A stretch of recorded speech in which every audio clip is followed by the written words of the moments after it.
Hello everyone, मैं आशा करता हूं कि आप सब बहुत अच्छे होंगे और आप लोग की स्टडी बहुत अच्छे से चल रही होगी। जिससे करेंगे आज के इस इंपॉर्टेंट वीडियो में mission SSC CGL mains batch 2023 general awareness subject से रिलेटेड आपका ये बैच और इस बैच में हम लोग टॉप 2500 मिक्स प्रैक्टिस क्वेश्चंस को काफी डिटेल में डिस्कस करेंगे। 100 वीडियोस में डिस्कस करेंगे और ये 100 वीडियोस का वीडियो नंबर 16 है।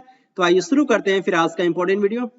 फर्स्ट क्वेश्चन आपके स्क्रीन के सामने है, बहुत ही प्यारा सा क्वेश्चन है। माइटोकॉन्ड्रिया इनमें से किनमें नहीं पाया जाता है? माइटोकॉन्ड्रिया एक इंपॉर्टेंट बोल सकते हैं कि वेल डेवलप्ड आपका ये सेल ऑर्गेनल कोशिकांग होता है। किनमें नहीं पाया जाता है? बैक्टीरिया, यीस्ट, एल्गी या फिर फंजाई। तो याद रखिए बेसिकली जो माइटोकॉन्ड्रिया जो होता है यूकैरियोटिक सेल में आपका ये प्रेजेंट होता है, यूकैरियोटिक सेल। और ये यूकैरियोटिक सेल बेसिकली आपका ये बैक्टीरिया का जो सेल जो होता है ना, ये यूनिसेलुलर ये आपके प्रोकैरियोट्स होते हैं जो आपके बैक्टीरिया होते हैं। क्लियर? ये बैक्टीरिया वर्ड बेसिकली आपका ये प्लूरल होता है, इस पे आपको कंफ्यूज नहीं होना है। बैक्टीरियम बेसिकली वर्ड यूज करते हैं, ये आपका जब एक बैक्टीरिया को रिप्रेजेंट करना होता है तो उसके लिए हम बैक्टीरियम वर्ड यूज करते हैं। क्लियर? तो इसका आंसर आपका क्या हो जाएगा? इसका आंसर आपका ये फर्स्ट हो जाएगा। बैक्टीरिया में माइटोकॉन्ड्रिया आपका ये प्रेजेंट नहीं होता है। इतना ही नहीं, आपको हर एक इंपॉर्टेंट पॉइंट पे फोकस करना है। ईस्ट के बारे में बात करूं तो ईस्ट आपका जो है यूनिसेलुलर आपका ये फंजाई होता है। क्लियर? इसके बारे में याद रखिएगा, यूनिसेलुलर फंजाई होता है। और इसका एक इंपॉर्टेंट स्पीसीज का नाम आप याद रखेंगे, सैक्रोमाइसिस सेरेवेसी। बेसिकली इसका ये बोटेनिकल नेम होता है, सैक्रोमाइसिस सेरेवेसी। क्लियर? तो ये बेसिकली सैक्रोमाइसिस जो आपका सेरेवेसी जो होता है ना, इसका जो है इंपॉर्टेंट यूज होता है बेसिकली आपका ये फर्मेंटेशन प्रोसेस में। फर्मेंटेशन प्रोसेस जो होता है ना, इसमें बेसिकली आपका एक इंपॉर्टेंट एंजाइम की प्रेजेंस में होता है। और ये जो एंजाइम जो होता है वो इसी पर्टिकुलर सैक्रोमाइसिस सेरेवेसी से जो एक्सट्रैक्ट किया जाता है, उस पर्टिकुलर एंजाइम का क्या नाम है? एंजाइमेज नाम है उस पर्टिकुलर एंजाइम का। क्लियर? और इस पर्टिकुलर बोल सकते हैं कि जो सैक्रोमाइसिस सेरेवेसी का जो यूज जो होता है ना, ये बेसिकली फर्मेंटेशन प्रोसेस में होता है। लेकिन ये फर्मेंटेशन प्रोसेस कहाँ पे होता है? तो बोल सकते हैं कि जो आपका फर्मेंटेशन प्रोसेस या फिर इसे हम एनारोबिक रिस्पायरेशन भी कहते हैं, in the absence of oxygen. In the absence of oxygen ये बेसिकली आपका ये फर्मेंटेशन प्रोसेस होता है। तो जो आपकी वाइन इंडस्ट्री होती है, वाइन इंडस्ट्री जहाँ पे एथाइल अल्कोहल का फॉर्मेशन किया जाता है, तो उस पर्टिकुलर बोल सकते हैं कि इंडस्ट्री में, वाइन इंडस्ट्री में इस पर्टिकुलर सैक्रोमाइसिस सेरेवेसी ईस्ट का यूज किया जाता है। क्लियर? उसके साथ साथ याद रखिए एल्गी बेसिकली आपके ऑटोट्रोपिक प्लांट होते हैं, ये ऑटोट्रोपिक। और इनको कहाँ पे क्लासिफाई किया गया? तो थैलोफाइटा। क्लियर? और उसके साथ साथ ये बोल सकते हैं कि आपके जो भी कुछ इंपॉर्टेंट एल्गी के नाम मैं आपको बताता हूँ, याद रखिएगा। जैसे कि आपका कैरा के बारे में आपसे एग्जाम में पूछा जाता है, कैरा, ये इसके बारे में याद रखिए। उसके बाद से जो है कुछ आपको कंफ्यूज नहीं होना है किससे, जो है साइनो बैक्टीरिया, एक वर्ड आता है साइनो बैक्टीरिया। साइनो बैक्टीरिया को बेसिकली हम किसके नाम से जानते हैं? साइनो बैक्टीरिया को हम ब्लू ग्रीन एल्गी कहते हैं, ब्लू ग्रीन एल्गी कहते हैं। तो यहाँ पे वर्ड भी आपका मेंशन है ना, एल्गी, तो इससे आप कंफ्यूज हो जाते हो। तो आपको ये ध्यान रखना। और यहाँ पे वर्ड है आपका जो साइनो बैक्टीरिया, तो साइनो बैक्टीरिया या फिर ब्लू ग्रीन एक ही ऑर्गेनिज्म को कहा जाता है। ये ग्रुप होता है आपके, बोल सकते हैं कि जो है ऑर्गेनिज्म का। तो ये बेसिकली जो होता है ना, इनका जो सेल जो होता है वो आपका यूनिसेलुलर, ये आपके जो है प्रोकैरियोट होते हैं। तो ये बेसिकली आपको इस पे कंफ्यूज नहीं होना है। और एल्गी जो होते हैं ये बेसिकली इनका सेल जो होता है ना, वो आपका यूकैरियोट होता है, यूकैरियोटिक सेल होता है आपका एल्गी का। तो ये इंपॉर्टेंट पॉइंट याद रखिए। फंजाई के बारे में याद रखिए, तो बेसिकली ये जो फंजाई जो होता है ना, स्टडी ऑफ फंजाई, पहले तो ये भी क्वेश्चंस आपसे एग्जाम से बहुत ही फ्रिक्वेंटली पूछा गया कई बार। स्टडी ऑफ फंजाई किसके नाम से जानते हैं? माइकोलॉजी। क्लियर? और आपके जो फादर ऑफ माइकोलॉजी किन्हें कहा जाता है? इसके बारे में आपके पास आइडिया है या फिर नहीं है? मिकेली सर को कहा जाता है, इसके बारे में याद रखेंगे, क्योंकि एम फॉर माइकोलॉजी और एम फॉर मिकेली, तो आप ऐसे कोरिलेट करके याद रखेंगे। लेकिन अगर मैं आपसे पूछूं कि फादर ऑफ इंडियन एल्कोलॉजी किसे कहा जाता है? एमओपी आयंगर सर को कहा जाता है। लेकिन एक पॉइंट और याद रखिए, जो एल्गी एंड फंजाई दोनों मिलकर के जो एक तीसरे ऑर्गेनिजम्स का फॉर्मेशन कर, जिसका नाम है लाइकन।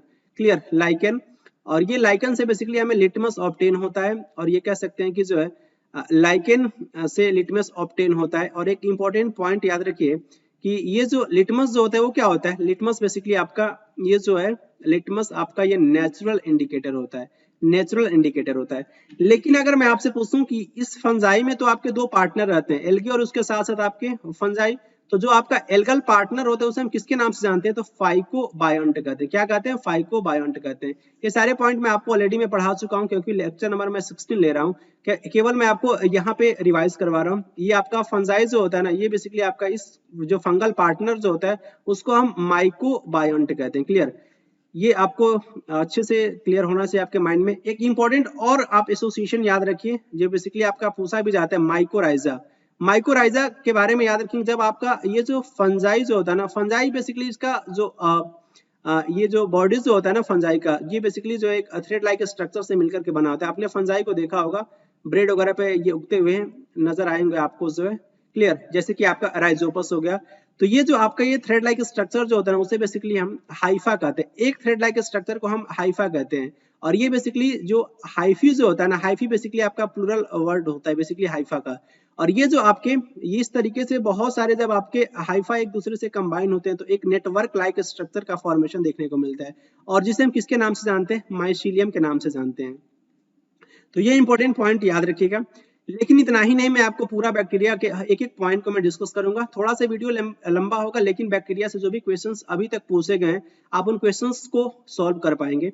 तो बैक्टीरिया को बेसिकली 5 किंगडम क्लासिफिकेशन, जो 5 किंगडम क्लासिफिकेशन जो है किनके द्वारा प्रपोज किया गया था, आर.एस. व्हिटेकर सर के द्वारा 1969 में ये प्रपोज किया गया था। उसमें बेसिकली उनका जो फर्स्ट जो किंगडम है मोनेरा है, और सेकेंड किंगडम बोल सकते हैं मोनेरा प्रोटिस्टा, एंड थर्ड आपका जो है फंजाई, प्लांटी एंड एनिमेलिया। तो इस तरीके से आपके इनके जो है 5 किंगडम क्लासिफिकेशन में जो मोनेरा जो है ना, मोनेरा में बेसिकली बैक्टीरिया को प्लेस किया गया है। तो ये आपको याद रखना है कि ये पूछा भी जाता है कि जो है बैक्टीरिया को कहाँ पे प्लेस किया गया 5 किंगडम क्लासिफिकेशन में, किस जगह पे रखा गया है, तो मोनेरा में रखा गया है, क्लियर। और ये जो आपके बैक्टीरिया जो होते हैं ना, वो बोल सकते हैं कि जो है हर जगह पे पाए जाते हैं आपके। और ये hot springs, deserts, snow and deep oceans में भी आपको ये देखने को मिलेंगे। तो ये बोल सकते हैं कि जो है इसके कुछ ऐसे हैबिटेट्स है जहाँ पे आप एक्सपेक्ट नहीं करेंगे कि यहाँ पे बैक्टीरिया प्रेजेंट होगा, लेकिन कुछ बोल सकते हैं कि ये इसका जो है ये अनएक्सपेक्टेड बेसिकली आपका हैबिटेट में भी आपको ये ग्रो करते हुए नजर आएंगे आपके बैक्टीरिया। कुछ जो होते हैं बेसिकली आपके ऑर्गेनिजम्स के ऊपर भी रहते हैं पैरासाइट्स के रूप में, जैसे कि मान लीजिए कि परजीवी। और जब भी मैं परजीवी की बात करूं तो उसको क्या चाहिए, एक लिविंग होस्ट चाहिए, लिविंग होस्ट चाहिए। तो लिविंग होस्ट इट मींस ये पैरासाइट की तरह भी आपके कुछ जो आपके बैक्टीरिया होते हैं। लेकिन यहाँ पे आप ध्यान दीजिए कि बैक्टीरिया को ग्रुप किया गया है बेसिकली जो है 4 कैटेगरीज में। ये इनका शेप होता है spherical, rod shaped, comma shaped, और उसके साथ साथ ये स्पाइरल या फिर स्पाइरलम बोल सकते हैं। तो ये बेसिकली आपका स्फेरिकल जो इनका शेप जो होता है ना, वो बोल सकते हैं कि जो है ये जो भी कॉकस जो बैक्टीरिया जो होते हैं स्फेरिकल बैक्टीरिया बेसिकली उन्हें हम कॉकस बैक्टीरिया कहते हैं, क्लियर। और ये बैसिलस जो होते हैं ना, बैसिलस बैक्टीरिया बेसिकली आपके रॉड शेप्ड होते हैं। और ये कॉमा शेप्ड बेसिकली जो है ये विब्रियो कॉलरी आपसे पूछा भी जाता है, विब्रियो कॉलरी जो बेसिकली आपका कॉलरा डिजीज कॉज करता है। तो ये कॉमा शेप्ड बैक्टीरिया होता है, क्लियर। ये आपको याद रखना है। और ये स्पाइरल या फिर स्पाइरलम बोल सकते हैं। और ये बेसिकली यहाँ पे आप देख सकते हैं कुछ शेप के बारे में बैक्टीरिया का, जैसे कि यहाँ पे देखिए क्लॉस्ट्रीडियम बॉटुलिनम, क्लॉस्ट्रीडियम बॉटुलिनम ये आपको कैसा नजर आ रहा है, ये आपको जो है रेड रॉड शेप आप कह सकते हैं। तो क्लॉस्ट्रीडियम बॉटुलिनम ये बेसिकली आपके एक इंपॉर्टेंट डिजीज भी कॉज करता है। उस पर्टिकुलर डिजीज का क्या नाम है, बॉटुलिज्म, जिसे बोलते हैं फूड पॉइजनिंग कॉमन में, क्लियर।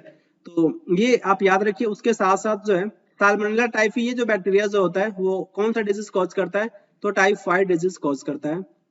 सी टिटैनी, क्लॉस्ट्रीडियम टिटैनी ये बेसिकली कौन सा डिजीज कॉज करता है, टिटेनस डिजीज कॉज करता है। तो ये इंपॉर्टेंट पॉइंट याद रखिए जो आपके एग्जाम्स के लिए काफी इंपॉर्टेंट है। और कुछ जो आपके बैक्टीरिया जो होते हैं ऑटोट्रोपिक, और उसके साथ साथ ये फोटोसिंथेटिक ऑटोट्रोपिक या फिर बोल सकते हैं कि कीमोसिंथेटिक ऑटोट्रोपिक होते हैं। लेकिन मेजॉरिटी ऑफ बैक्टीरिया बोल सकते हैं कि बहुत सारे ऐसे बैक्टीरिया होते हैं आपके हेट्रोट्रॉप्स भी होते हैं। तो अगर आपसे इस तरीके से स्टेटमेंट फ्रेम कर दिया जाए कि ऑल बैक्टीरिया जो होते हैं सारे के सारे बैक्टीरिया आपके ऑटोट्रॉपिक होते हैं या फिर सारे के सारे बैक्टीरिया आपके हेट्रोट्रॉपिक्स होते हैं, तो ये स्टेटमेंट आपका इनकरेक्ट होगा। क्योंकि कुछ बैक्टीरिया आपके ऑटोट्रॉपिक होते हैं, कुछ आपके हेट्रोट्रॉपिक भी होते हैं। तो हेट्रोट्रॉपिक एंड ऑटोट्रॉपिक में तो आप समझ पा रहे हो ना क्या होता है। ऐसे बोल सकते हैं ऑर्गेनिजम्स जो खुद से अपने फूड मटेरियल को सिंथेसाइज कर लेते हैं, तो ऐसे ऑर्गेनिजम्स को बेसिकली हम ऑटोट्रॉप्स कहते हैं। जैसे कि बेसिकली आपके ग्रीन प्लांट्स होते हैं, क्लियर। उसके साथ साथ जो है हेट्रोट्रॉप्स भी ऑर्गेनिज्म होते हैं जो अपने फूड मटेरियल को खुद से सिंथेसाइज नहीं कर पाते हैं, तो उनको बोलते हैं हेट्रोट्रॉप्स, क्लियर। तो ये बेसिकली कुछ इंपॉर्टेंट इन्फॉर्मेशन है बैक्टीरिया से रिलेटेड। यहाँ पे देखिए ये क्वेश्चंस आपके एसएससी सीजीएल प्री 2022 के एग्जाम्स में ऑलरेडी एक क्वेश्चन पूछा जा चुका है। बैक्टीरिया में जो बेसिकली आपका एक इंपॉर्टेंट बोल सकते हैं कि लोकोमोटरी ऑर्गन देखने को मिलता है, जिसे हम फ्लैजला कहते हैं।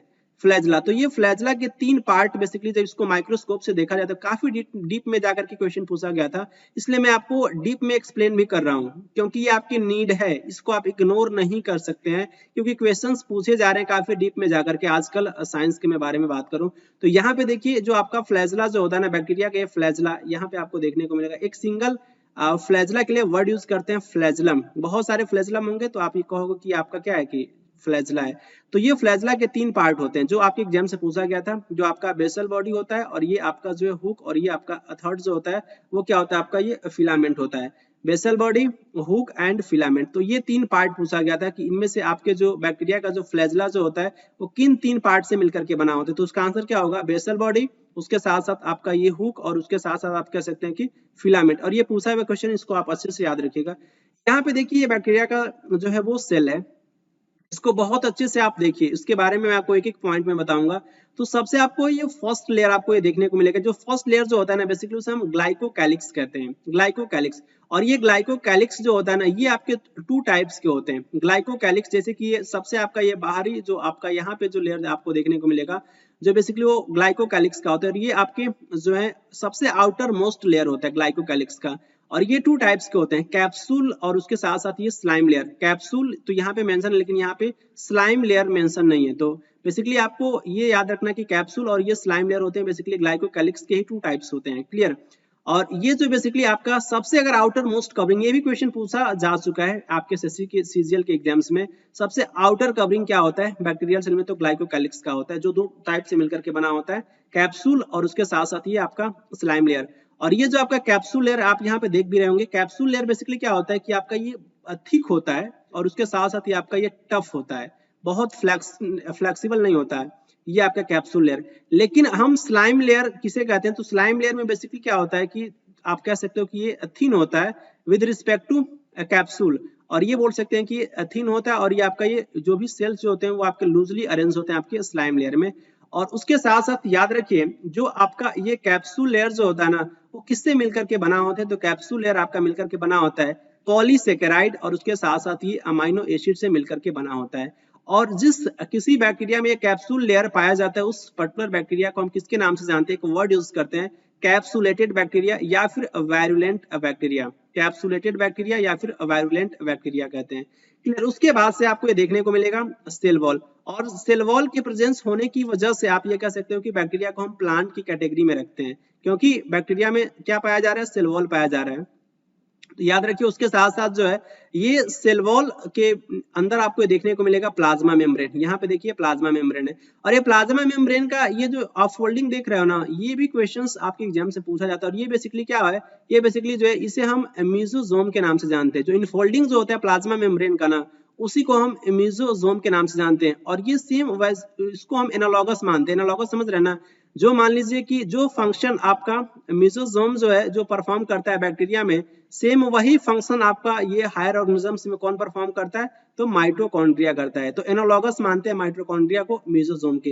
ये काफी डीप का कॉन्सेप्ट है, आपको अच्छे से ये इंपॉर्टेंट पॉइंट पता होना चाहिए। देन उसके बाद से आपको देखने को मिलेगा ये साइटोप्लाज्म, और ये साइटोप्लाज्म तो आप देख रहे हैं कि साइटोप्लाज्म के अंदर आपको यहाँ पे ये जो आप देख रहे हैं ना, ये बेसिकली आपका ये बैक्टीरिया का न्यूक्लियस है। और ये बेसिकली बैक्टीरिया का न्यूक्लियस नहीं, जो आपके ये जो न्यूक्लियस वाला पार्ट बोल सकते हैं कि ट्रू न्यूक्लियस तो इसमें एब्सेंट होता है, क्योंकि आपका ये प्रोकैरियोटिक सेल है, प्रोकैरियोटिक सेल में आपका ये ट्रू न्यूक्लियस देखने को नहीं मिलता है। तो इसमें जो भी आपका डीएनए जो होता है ना वैसे आपका स्कैटर्ड पाया जाता है इस तरीके से। तो इसे बेसिकली हम जो ऐसे इस टाइप से क्वेश्चन भी पूछा गया है कि बैक्टीरिया के न्यूक्लियस को हम किसके नाम से जानते हैं, तो बैक्टीरिया के न्यूक्लियस को बेसिकली हम न्यूक्लियोइड या फिर देखिए इनके और इंपॉर्टेंट नेम है, इनको बोलते हैं जीनोफोर भी कहते हैं, जीनोफोर भी कहते हैं, उसके साथ साथ न्यूक्लियोइड भी कहते हैं, उसके साथ साथ इसे तीसरा नाम आप याद रखेंगे इंसिपिएंट न्यूक्लियस, इंसिपिएंट वेल डेवलप्ड नहीं होता, इंसिपिएंट न्यूक्लियस होता है, क्लियर। तो इस तरीके से 3 नेम होते हैं आपके बैक्टीरिया के न्यूक्लियस के, फर्स्ट है जीनोफोर, न्यूक्लियोइड और उसके साथ इंसिपिएंट न्यूक्लियस। ये इंपॉर्टेंट पॉइंट याद रखिए। उसके साथ साथ आपको ये देखने को मिलेगा इस पर्टिकुलर साइटोप्लाज्म में और क्या देखने को मिलेगा, ये आपका प्लाज्मिड, प्लाज्मिड क्या होता है? तो एक्स्ट्रा क्रोमोसोमल आपका ये जेनेटिक मटेरियल होता है, एक्स्ट्रा क्रोमोसोमल आपका ये जेनेटिक मटेरियल होता है। और ये प्लाज्मिड का जो होता है ना, ये बेसिकली इंपॉर्टेंट रोल होता है बायोटेक्नोलॉजी में। जब हम जीन को ट्रांसफर करते हैं ना, जीन को ट्रांसफर, ये बेसिकली प्लाज्मिड जो होता है ना, बेसिकली आपका वेक्टर की तरीके से वर्क करता है। हम जीन को इसमें बेसिकली इंसर्ट करते हैं प्लाज्मिड में, और ये उसके बाद से जो है इस प्लाज्मिड को दूसरे बैक्टीरिया में इंसर्ट करने के बाद से इसके साथ साथ जो हम जो ऐड करते हैं जीन को, स्पेसिफिक जीन को, और इस फिर ये आपका ये तैयार हो गया, फिर दूसरे बैक्टीरिया में इसको एंटर करते हैं। बेसिकली आप ऐसे समझिए कि ये जो आपका ये प्लाज्मिड जो है इसका इंपॉर्टेंट रोल होता है बायोटेक्नोलॉजी में। आने वाले अगर बोल सकते हैं थोड़ा सा डीप हो जाएगा, क्योंकि मैं आपको बताने लगा कि वेक्टर में कैसे इसको जो है वो ऐड किया जाता है, उसके लिए एक अलग से प्रोसेस होता है। क्लियर? नेक्स्ट पॉइंट आप यहाँ पे फोकस कीजिए, ये इंक्लूजन बॉडीज भी आपको देखने को मिलेगा, उसके साथ साथ ये पॉलीराइबोसोम और ये फाइली। यहाँ पे आप देखिए, आपको डिफरेंस करने आना चाहिए। फ्लैजला तो आपका ये हो गया, उसके साथ साथ ये देख रहे हैं ना, ये जो है इसे बेसिकली हम पाइली कहते हैं, PILI, या फिर पिली भी कई लोग प्रोनाउंस करते हैं। तो बेसिकली ये क्या होता है? तो ये आपका आउटर सरफेस, और ये देखिए ये कहाँ से इसका ओरिजिन हो रहा है, ये कहाँ से आपका ये ओरिजिन होता है, ये आपका पाइले। तो यहाँ पे ये आप जो देख रहे हैं, ये जो आपका ये लेयर जो है, ये बेसिकली आपका ये सेल वॉल से निकला होता है, आपका ये पाइले, ये आपका सेल वॉल से निकला होता है पाइले। और उसके साथ साथ ये जो पाइले जो होता है ना, ये आपका हेयर लाइक स्ट्रक्चर होता है, और ये बेसिकली बैक्टीरिया को किसी भी सबस्ट्रेटम से अटैच करने में ये बेसिकली आपका हेल्प करता है पाइले। क्लियर? पाइले या फिर पिली बोल सकते हैं। उसके साथ साथ एक और इंपॉर्टेंट पॉइंट मैं बता दूं, ये बेसिकली आपका ये कंजुगेशन ट्यूब का भी फॉर्मेशन करता है, क्योंकि टू टाइप्स के आपके ये पाइली होते हैं, कॉमन पाइली और ये आपका जो होता है सेकंड जो होता है जिसको हम बोलते हैं सेक्स पाइली। तो कॉमन पाइली तो आपका नॉर्मल सबस्ट्रेटम से अटैच करने में हेल्प करता है, लेकिन आपका सेक्स पाइली जो होता है ना, वो क्या करता है कि ये कंजुगेशन ट्यूब का फॉर्मेशन करता है। क्लियर? ड्यूरिंग द बोल सकते हैं कि आपका ये जो है कंजुगेशन में एक प्रोसेस देखने को मिलता है, बेसिकली आपका टाइप ऑफ बोल सकते हैं कि सेक्सुअल रिप्रोडक्शन बैक्टीरिया में, जैसे कि आपका कंजुगेशन हो गया, ट्रांसडक्शन एंड ट्रांसफॉर्मेशन। तो ये आपके बैक्टीरिया में देखने को मिलता है, कंजुगेशन, ट्रांसडक्शन एंड ट्रांसफॉर्मेशन। इसको मैं डिटेल में नहीं बताऊंगा कि क्या क्या प्रोसेस होता है, लेकिन इतना याद रखिए कि आपका जो सेक्स पाइली जो होता है वो बेसिकली कंजुगेशन ट्यूब का फॉर्मेशन करता है। That's it.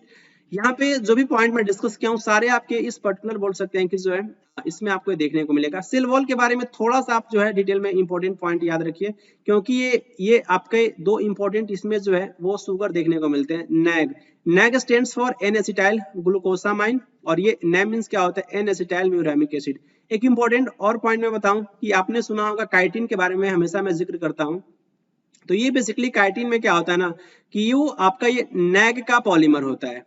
काइटिन जो होता है वो आपका नैग का पॉलीमर होता है, ये याद रखिए, बहुत इंपॉर्टेंट फैक्ट है जो आपके एग्जाम्स में डायरेक्टली पूछा जा सकता है। तो सेल वॉल क्या होता है? स्ट्रॉन्ग रिजिड, इसलिए बोल सकते हैं कि इसको हम प्लांट की कैटेगरी में रखते हैं बैक्टीरिया को। और ये सारे पॉइंट्स तो मैं डिस्कस ही कर चुका हूँ, थोड़ा सा आप इनको रीड कर लीजिएगा, ये थोड़ा सा मुझे इंपॉर्टेंट लगा इसलिए मैं आपको बता दे रहा हूँ। प्लाज्मा मेम्ब्रेन के बारे में मैंने डिस्कस ही किया कि जो आपका इनफोल्डिंग बोल सकते हैं कि आपको ये देखने को मिलेगा। जब प्लाज्मा मेम्ब्रेन का जो इनफोल्डिंग जो होता है वो तो बेसिकली म्यूजोसोम कहलाता है, लेकिन सेल वॉल के अंदर की तरफ आप जाओगे ना, ये मान लो कि सबसे पहला गेट आपको क्या मिला? ग्लाइकोकैलिक्स मिला। उसके बाद से सेकंड नंबर का गेट आपको क्या मिला? सेल वॉल मिला। फिर उसके बाद से क्या मिला? तो प्लाज्मा मेम्ब्रेन मिला। तो इस तरीके से आप कोरिलेट करके याद रखेंगे। तो ये बेसिकली आपको ये देखने को मिलेगा सेल वॉल के जस्ट इंटरनल बोल सकते हैं कि साइड में। क्लियर? और उसके साथ साथ यहाँ पे म्यूजोसोम्स के बारे में मैंने इंपॉर्टेंट पॉइंट यहाँ पे मेंशन किया है, जो बोल सकते हैं कि जो आपके एग्जाम्स के लिए काफी इंपॉर्टेंट है। देखिए जो आपके मेम्ब्रेनस ऑर्गेनल जैसे कि माइटोकॉन्ड्रिया हो गया, एंडोप्लाज्मिक रेटिकुलम, गोल्गी बॉडीज, ये आपके एब्सेंट होते हैं बैक्टीरिया में। लेकिन आपको याद रखना है कि बैक्टीरिया में जो राइबोसोम जो होता है ना वो आपका 70S का प्रेजेंट होता है, 70S राइबोसोम होता है, क्योंकि ये आपका ये सेल ही प्रोकैरियोटिक सेल है। तो प्रोकैरियोटिक सेल में आपका 70S राइबोसोम ही देखने को मिलता है। तो इसलिए इसमें आपसे पूछ लिया जाए कौन किस टाइप का राइबोसोम्स प्रेजेंट होता है बैक्टीरिया में, तो उसका आंसर क्या होगा? उसका आंसर आपका ये हो जाएगा 70S राइबोसोम्स प्रेजेंट होता है। क्लियर? 1922 में 1922 में अमेरिकन साइंटिस्ट लाइनस पॉलिंग, इनके द्वारा बेसिकली वैल्यू असाइन किया गया था 4.0। हेलोजन एलिमेंट्स था, इनमें से कौन सा हेलोजन एलिमेंट का बेसिकली उन्होंने जो वैल्यू जो असाइन किया था ना, इलेक्ट्रोनेगेटिविटी विद्युत ऋणात्मकता की वैल्यू को असाइन किया था। तो कौन सा आपका हेलोजन आपका ये एलिमेंट था? Fluorine, iodine, astatine, bromine. तो याद रखिए सबसे पहले तो हेलोजन फैमिली के जो भी एलिमेंट है उनके नाम आपके फिंगर टिप्स पे याद होने चाहिए, जैसे कि fluorine, chlorine, bromine, iodine, astatine and tennessine. मैं बार बार कहता हूँ एटॉमिक नंबर भी याद रखिए, फ्लोरीन का 9, क्लोरीन का 17, ब्रोमीन का 35 एंड आयोडीन का 53, स्टार्टिन का 85 एंड टेनेसाइन का 117। ये आपका सेकेंड लास्ट एलिमेंट होता है, इसका सिंबल टीएस होता है। क्लियर, ये भी याद रखिए। उसके साथ साथ इनके द्वारा जो वैल्यू असाइन किया गया था 4.0, वो फ्लोरीन का असाइन किया गया था इलेक्ट्रोनेगेटिविटी का वैल्यू। क्लियर, तो ऑप्शन फर्स्ट आपका ये करेक्ट हो जाएगा। ये इलेक्ट्रोनेगेटिविटी होता क्या, इसे हिंदी में बेसिकली हम विद्युत ऋणात्मकता कहते हैं। और ये क्वेश्चन आपके एग्जाम्स में प्रीवियस ईयर क्वेश्चंस 2023 में ये पूछा गया है। तो देख रहे हैं क्वेश्चंस कितने डीप में जाकर के पूछा जा रहा है। और ये जो आप लाइन देख रहे हैं ना, वो एनसीईआरटी की लाइन है, क्लास 11 केमिस्ट्री में। ये बेसिकली जो आपका पीरियोडिक टेबल से रिलेटेड जो आपका चैप्टर है ना, उसमें ये इंपॉर्टेंट लाइन लिखा हुआ है। तो यहाँ पे देख सकते हैं इसी पर्टिकुलर लाइन से आपके एग्जाम से क्वेश्चन भी पूछा गया था। इसलिए मैं कहता हूँ कि साइंस का लेवल काफी इंक्रीज हो चुका है। बेसिकली आप क्लास 11 से, मैं बार बार डिनोट कर रहा हूँ कि क्लास 11 से आपके क्वेश्चन पूछे जा रहे हैं, डायरेक्टली क्वेश्चन पूछे जा रहे हैं। मैं आपको यहाँ पे प्रूफ भी दिखा रहा हूँ, एनसीईआरटी का ही मैं फैक्ट यहाँ पे आपके साथ में डिस्कस कर रहा हूँ। इलेक्ट्रोनेगेटिविटी बोल सकते हैं कि एक प्रॉपर्टीज होता है। और ये होता क्या है, कोई भी एटम जो होता है ना, वो क्या करता है कि वो उसकी एक टेंडेंसी होती है शेयर्ड पेयर्ड इलेक्ट्रॉन को अपने तरफ अट्रैक्ट करने की। जो भी शेयर्ड पेयर्ड इलेक्ट्रॉन को अपने तरफ अट्रैक्ट करने की जो टेंडेंसी जो होती है किसी भी एटम में, उसी को बेसिकली हम इलेक्ट्रोनेगेटिविटी कहते हैं, विद्युत ऋणात्मकता कहते हैं। क्लियर, और उसके साथ साथ याद रखिए ये जो आपके आयनाइजेशन इंथैल्पी, आयनाइजेशन इंथैल्पी क्या होता है, ये बेसिकली मैं आपसे बताया हूँ एक वीडियो में। आयनाइजेशन एंथैल्पी बेसिकली जो होता है, मान लीजिए कि जो भी आपके इलेक्ट्रॉन के जो इलेक्ट्रॉन बेसिकली आपके किसमें प्रेजेंट होते हैं, आपके सेल में होते हैं। तो आउटर मोस्ट सेल में जो आपके इलेक्ट्रॉन को बेसिकली जो है वो बाहर करने के लिए कुछ मिनिमम अमाउंट ऑफ एनर्जी की रिक्वायरमेंट होती है। जो मिनिमम अमाउंट ऑफ एनर्जी की रिक्वायरमेंट होती है आउटर मोस्ट सेल इलेक्ट्रॉन को बाहर निकालने के लिए, उसी मिनिमम अमाउंट ऑफ एनर्जी को हम आयनाइजेशन पोटेंशियल या फिर आयनाइजेशन एंथैल्पी के नाम से जानते हैं। क्लियर, और ठीक उसी प्रकार से आयनाइजेशन एंथैल्पी और ये आपका electron gain enthalpy. Electron gain enthalpy क्या होता है, इलेक्ट्रॉन गेन एंथैल्पी क्या होता है कि बेसिकली किसी भी बोल सकते हैं कि जो आपका आउटर मोस्ट सेल में जो आपके एक इलेक्ट्रॉन को, एक पर्टिकुलर इलेक्ट्रॉन को हम निकाल सकते हैं, आउटर मोस्ट सेल से इलेक्ट्रॉन को अगर हम निकाल सकते हैं तो इंटर भी तो करा सकते हैं ना। तो इंटर कराने के लिए जो मिनिमम अमाउंट ऑफ एनर्जी जो होता है ना, उस particular minimum amount of energy को हम इलेक्ट्रॉन गेन एंथैल्पी कहते हैं। क्लियर, और ठीक उसी प्रकार से आयनाइजेशन एंथैल्पी और इलेक्ट्रॉन गेन एंथैल्पी, ये बेसिकली आपका ये मेजरेबल आपका एक क्वांटिटी नहीं होता इलेक्ट्रोनेगेटिविटी, लेकिन फिर भी जो है बोल सकते हैं कि जो आपके numerical scale electronegativity of element के लिए कुछ आपके स्केल जो है वो डिजाइन किए गए थे। जैसे कि आपका पॉलिंग स्केल आप यहाँ पे देख सकते हैं, इनके द्वारा वो डिजाइन किया गया था, लेनियस पॉलिंग के द्वारा, मुल्कन जैफ स्केल, और उसके साथ साथ अल्रेड रसो स्केल। ये आप हायर लेवल पे जब आप केमिस्ट्री पढ़ोगे, बीएससी एंड एमएससी लेवल पे, तो आपको ये सारे स्केल के बारे में पढ़ना होता है। यहाँ पे केवल आपको ये क्वेश्चन पूछा गया था पॉलिंग स्केल से रिलेटेड, और ये क्वेश्चन पूछा गया था, इन्होंने वैल्यू असाइन करी थी फ्लोरीन की 4.0। आप इनको यहाँ पे देख सकते हैं स्क्रीन पे। नेक्स्ट क्वेश्चन की तरफ मूव करेंगे। विक्टर फ्रेंच हेस, ये बेसिकली ये फेमस फिजिसिस्ट बोल सकते हैं, इनके द्वारा जो है वो क्या डिस्कवर किया था, इनका नाम किस लिए फेमस है फिजिक्स में। तो याद रखिए क्वांटम स्टैटिस्टिक्स, या फिर cosmic radiation, theory of super conductivity, या फिर एक्सपैंडिंग यूनिवर्स। तो इनका नाम फेमस है, विक्टर फ्रेंच हेस का नाम फेमस है। ये बेसिकली इनके द्वारा डिस्कवरी किया गया था किसका, जो है वो कॉस्मिक रेडिएशन का। ऑप्शन सेकंड आपका ये करेक्ट हो जाएगा। यहाँ पे देखिए Victor French हेस।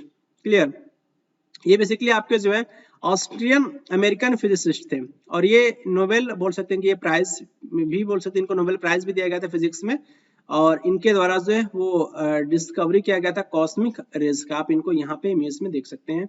Next question, Henry Cavendish. Henry Cavendish के द्वारा जो बेसिकली हाइड्रोजन, जो आप सुनते हैं हाइड्रोजन एलिमेंट को डिस्कवर भी किया गया था।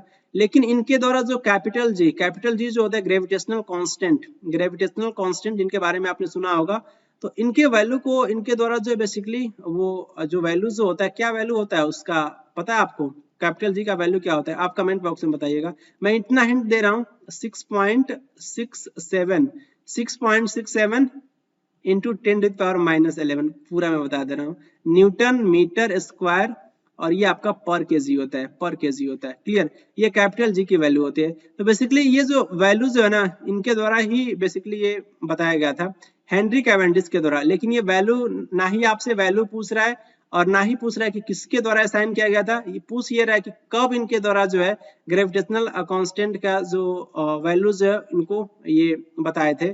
तो कब बताए थे, जून 1798 में, या फिर अप्रैल 1796 में, या फिर मार्च 1795 में, या फिर मई 1797 में। तो याद रखिए इनके द्वारा ये वैल्यू साइन किया गया था जून 1798 में, 1798 में। ऑप्शन फर्स्ट आपका ये करेक्ट हो जाएगा। यहाँ पे इनको देख सकते हैं हेनरी कैवेंडिश जी को। उसके साथ साथ ये जो वैल्यू यहाँ पे देख सकते हैं, इनका यूनिट भी आपको याद रखना है, कैपिटल जी का यूनिट भी पूछा जाता है और ये वैल्यू भी पूछा जाता है 6.67 इंटू 10⁻11, याद रखिए। 3 को आप स्किप भी कर सकते हैं, 6.67 इंटू 10⁻11 न्यूटन मीटर स्क्वायर पर केजी, पर केजी, ये आपको याद रखना है। नेक्स्ट क्वेश्चन की तरफ मूव करेंगे। नेक्स्ट क्वेश्चन ये बेसिकली आप बायोलॉजी बोल सकते हैं कि आपका ये एनिमल किंगडम से क्वेश्चन पूछा गया है। एनसाइलोस्टोमा, एनसाइलोस्टोमा का जो कॉमन नेम जो होता है वो क्या होता है, तो बताइए, filarial worm, tape worm, hook worm, या फिर राउंड वर्म। और ये बोल सकते हैं, इसके बारे में आपसे डिस्कस भी किया हूँ प्रीवियस वीडियो में, वीडियो नंबर 15 में। तो ये एनसाइलोस्टोमा जो है वो कॉमन नेम होता है किसका, इसका कॉमन नेम क्या होता है, हुक वर्म होता है। क्या होता है आपका, ये हुक वर्म होता है, इसके बारे में याद रखिए।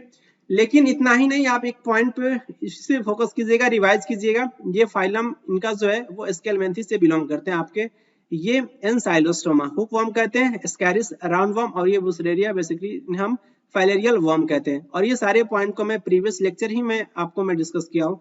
तो एक एक वीडियोस में हर एक पॉइंट को डिस्कस करना मेरे लिए वो बोल सकते हैं कि मैं तो डिस्कस कर दूंगा, वीडियो की लेंथ लंबी हो जाएगी, लेकिन आप सुनते सुनते उब जाएंगे। इसलिए आप खुद से इन पॉइंट को एक बार और रिवाइज कर लीजिएगा, जो आपके एग्जाम्स में यहाँ से क्वेश्चंस भी बने हैं इस पर्टिकुलर स्लाइड से। अगर जिस पर्टिकुलर स्लाइड से क्वेश्चंस बने हैं तो आने वाले एग्जाम में आप एक्सपेक्ट करेंगे कि क्वेश्चंस बनेंगे, क्योंकि मैं सोर्स ही मैं डिस्कस कर रहा हूँ। देख रहे हैं ना, इसी यहीं से तो क्वेश्चंस ही फ्रेम हुए हैं। फाइलेरियल वर्म आपके ऑप्शन में था, राउंड वर्म ऑप्शन में था, tapeworm basically Taenia solium को कहते हैं। तो ये बेसिकली हुक वर्म। तो अगर आपको ये पता है, उसके साथ साथ ये पता है, तो टेप वर्म तो ऑलरेडी मैं फ्लैटीहेल्मिंथेस के बारे में डिस्कस भी किया हूँ। टीनिया सोलियम को बेसिकली इसका कॉमन नेम जो होता है वो आपका टेप वर्म होता है। यहाँ पे देख रहे हैं ना, Ascaris round worm, Wuchereria, filarial worm, Ancylostoma, hook worm होता है। तो डायरेक्टली क्वेश्चंस बने इस पर्टिकुलर स्लाइड से। नेक्स्ट क्वेश्चन की तरफ मूव करेंगे। नेक्स्ट क्वेश्चन में बेसिकली यहाँ पे साइंटिस्ट का नाम आपको बताना है, किनके द्वारा बेसिकली वो डाइबोरेन, डाइबोरेन बेसिकली जो इनके द्वारा डिस्कवर, डाइबोरेन को डिस्कवर नहीं किया गया था, इनके द्वारा ये पाया गया था। जो डाइबोरेन जो है बेसिकली जो है वो रिएक्ट करता है किसके साथ, एल्डिहाइड्स के साथ एंड कीटोन के साथ, और ये क्या प्रोड्यूस करता है, डाई एल्कोक्सी बोरेन्स। क्लियर, और उसका बेसिकली क्या होता है कि हाइड्रोलाइज होता है, जो बोल सकते हैं कि जो है ये वाटर में, और ये क्या प्रोड्यूस होता है आपका, जब इसका हम हाइड्रोलाइज्ड करते हैं डाई एल्काइल बोरेन्स का, तो हमें एल्कोहल्स प्रोड्यूस होता है। Clear, alcohols. तो काफी डीप में जाकर के क्वेश्चन पूछा गया है, और ये किनके द्वारा इस पर्टिकुलर बोल सकते हैं कि जो है इस एक्सपेरिमेंट के बारे में बताया गया था। आप एक्सपेरिमेंट ही कह सकते हो, डिस्कवरी या फिर एक्सपेरिमेंट, तो इनमें से आपको चूज करना था, आर्ने टिसेलियस, या फिर आर्थर स्टॉल, या फिर ह्यूगो रुडोल्फ प्यूट, या फिर एच.सी. ब्राउन। और ये क्वेश्चन आपके सीजीएल प्री 2023 के एग्जाम्स में आप ये देख रहे हैं क्वेश्चंस की जो लेंथ है, लैंग्वेज है, और किस तरीके से क्वेश्चन आपके एग्जाम्स में पूछा जा रहा है। इसका आंसर आपका जो है वो एच.सी. ब्राउन हो जाएगा। इनके द्वारा ही पर्टिकुलर बोल सकते हैं इनके बारे में डिस्कस किया गया था। नोबेल प्राइज इनको दिया गया था केमिस्ट्री में 1979 में। क्लियर, और ये बेसिकली ज्वाइंटली नोबेल प्राइज दिया गया था एच.सी. ब्राउन और उसके साथ साथ ये जो है जॉर्ज विटिक। यहाँ पे एच.सी. ब्राउन है और ये आपके जो है जॉर्ज विटिक हैं। तो इनको नोबेल प्राइज इन दोनों लोगों को दिया गया था केमिस्ट्री का नोबेल प्राइज 1979 में, और इनके द्वारा बेसिकली डेवलप किया गया था जो आपके use boron and phosphorus containing compounds respectively. और इनका जो है इंपॉर्टेंट रिएजेंट्स बोल सकते हैं कि जो है रिएजेंट्स बनाया गया था जिनका इंपॉर्टेंट यूज था आपका ऑर्गेनिक सिंथेसिस में। क्लियर, तो काफी इंपॉर्टेंट ये दोनों ही साइंटिस्ट हैं, इनका नाम आप याद रखेंगे। नेक्स्ट क्वेश्चन की तरफ मूव करेंगे। इनमें से आपको बताना है कि जो किस प्लांट को ये बेसिकली ये कंसिडर किया जाता है कि नॉक्सियस आपका ये वीड है, नॉक्सियस वीड है, और इनमें जो है एक केमिकल डिफेंस मैकेनिज्म, इसमें केमिकल डिफेंस मैकेनिज्म के थ्रू ये क्या करता है कि अपने आप को ये प्रोटेक्ट करता है प्रीडेटर्स से। क्लियर, प्रीडेटर्स से। इसको हिंदी में मैं रीड कर दूं, किस पौधे को एक हानिकारक खरपतवार माना जाता है जिसमें शिकारियों से, प्रीडेटर्स से बचाने के लिए एक रासायनिक रक्षा तंत्र होता है? कैलोट्रोपिस या फिर फील्ड बाइंडविड या फिर ब्लैक हेनबेन या फिर सिकोरी? तो याद रखिए ये जो बेसिकली आपका ये नॉक्सियस वीड जो है हानिकारक खरपतवार माना जाता है basically Calotropis. Calotropis basically Hindi में से हम मदार कहते हैं। मदार, आप लोगों ने इस वर्ड को सुना होगा मदार। और ये बेसिकली जो है इस पर्टिकुलर प्लांट में देखने को मिलता है ये मैकेनिज्म, केमिकल डिफेंस मैकेनिज्म। यहाँ पे देखिए जो भी आपके ऑप्शन में मेंशन थे, यहाँ पे इसका फैमिली जो है पर्टिकुलर फैमिली है, ये बिलोंग करता है टेक्सोनॉमी में, आपको ये फैमिली पढ़ने होते हैं। थोड़ा सा हायर लेवल में जब आपका बैकग्राउंड बॉटनी और या फिर बोल सकते हैं बॉटनी में फैमिली देखने को मिलता है तो उसमें ये पढ़ना होता है। एपोसाइनेसिस का फैमिली है, ये इतना तो नहीं पूछा जा सकता लेकिन आप नॉलेज के लिहाज से आप याद रख सकते हैं। इनका जो फैमिली जो है कैलोट्रोपिस का जो है वो एपोसाइनेसी है। यहाँ पे इसका फ्लावर है, आप यहाँ पे देख सकते हैं। ऐसा ही आपका ये फ्लावर देखने को मिलेगा कैलोट्रोपिस का। और ये आपके ऑप्शन में था जो है फील्ड बेंडविड, तो इसका जो है ये कॉन्वोवुलस अर्वेंसिस, ये बेसिकली जो है इसका बोटेनिकल नेम होता है फील्ड बाइंडविड का। यहाँ पे इनको देख सकते हैं, ये आपका फ्लावर है। उसके साथ साथ जो है इसका फैमिली आप बोल सकते हैं कि जो है कॉन्वोल्वुलेशी। क्लियर, ये थोड़ा सा जो है आपको लर्न करने में प्रॉब्लम होगा, इसको आप स्किप कर सकते हैं, कोई ज्यादा इंपॉर्टेंट नहीं, इतना तो नहीं पूछा जा सकता है। लेकिन क्या ही कह सकते हैं, क्वेश्चंस आजकल पता नहीं कहाँ से पूछ ले रहे हैं एग्जामिनर। थोड़ा सा जो है आपने आपको सतर्क रहना होगा, क्योंकि जो आपके ऑप्शन में उसके बारे में थोड़ा बहुत आपको आइडिया होना ही चाहिए।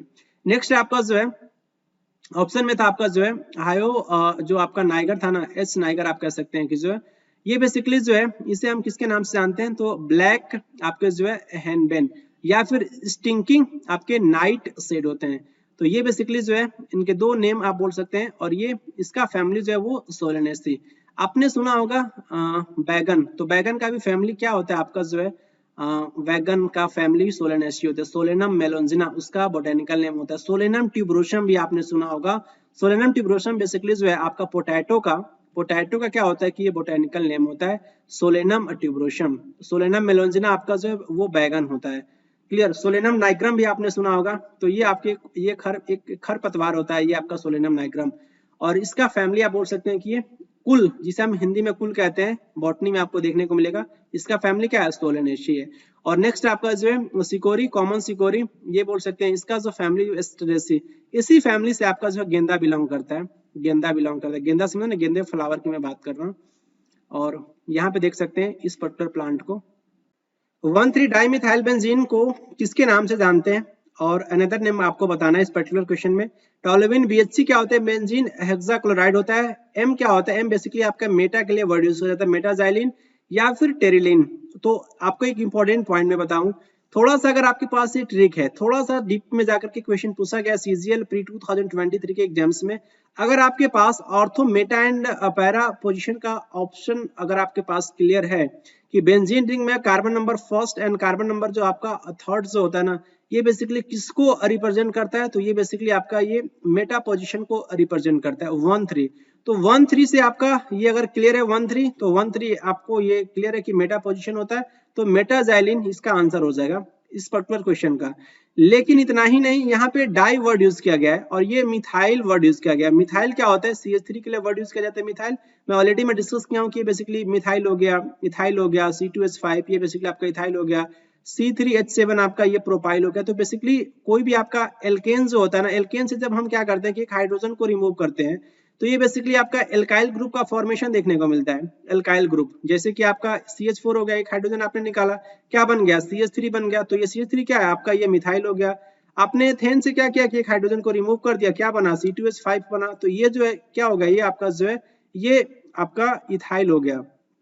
तो इस तरीके से इससे बेसिकली आपका ये एल्काइल ग्रुप होता है। तो इस पर्टिकुलर बोल सकते हैं कि डाई मिथाइल में दो आपके मिथाइल ग्रुप प्रेजेंट होंगे और बेंजीन रिंग भी देखने को मिलेगा।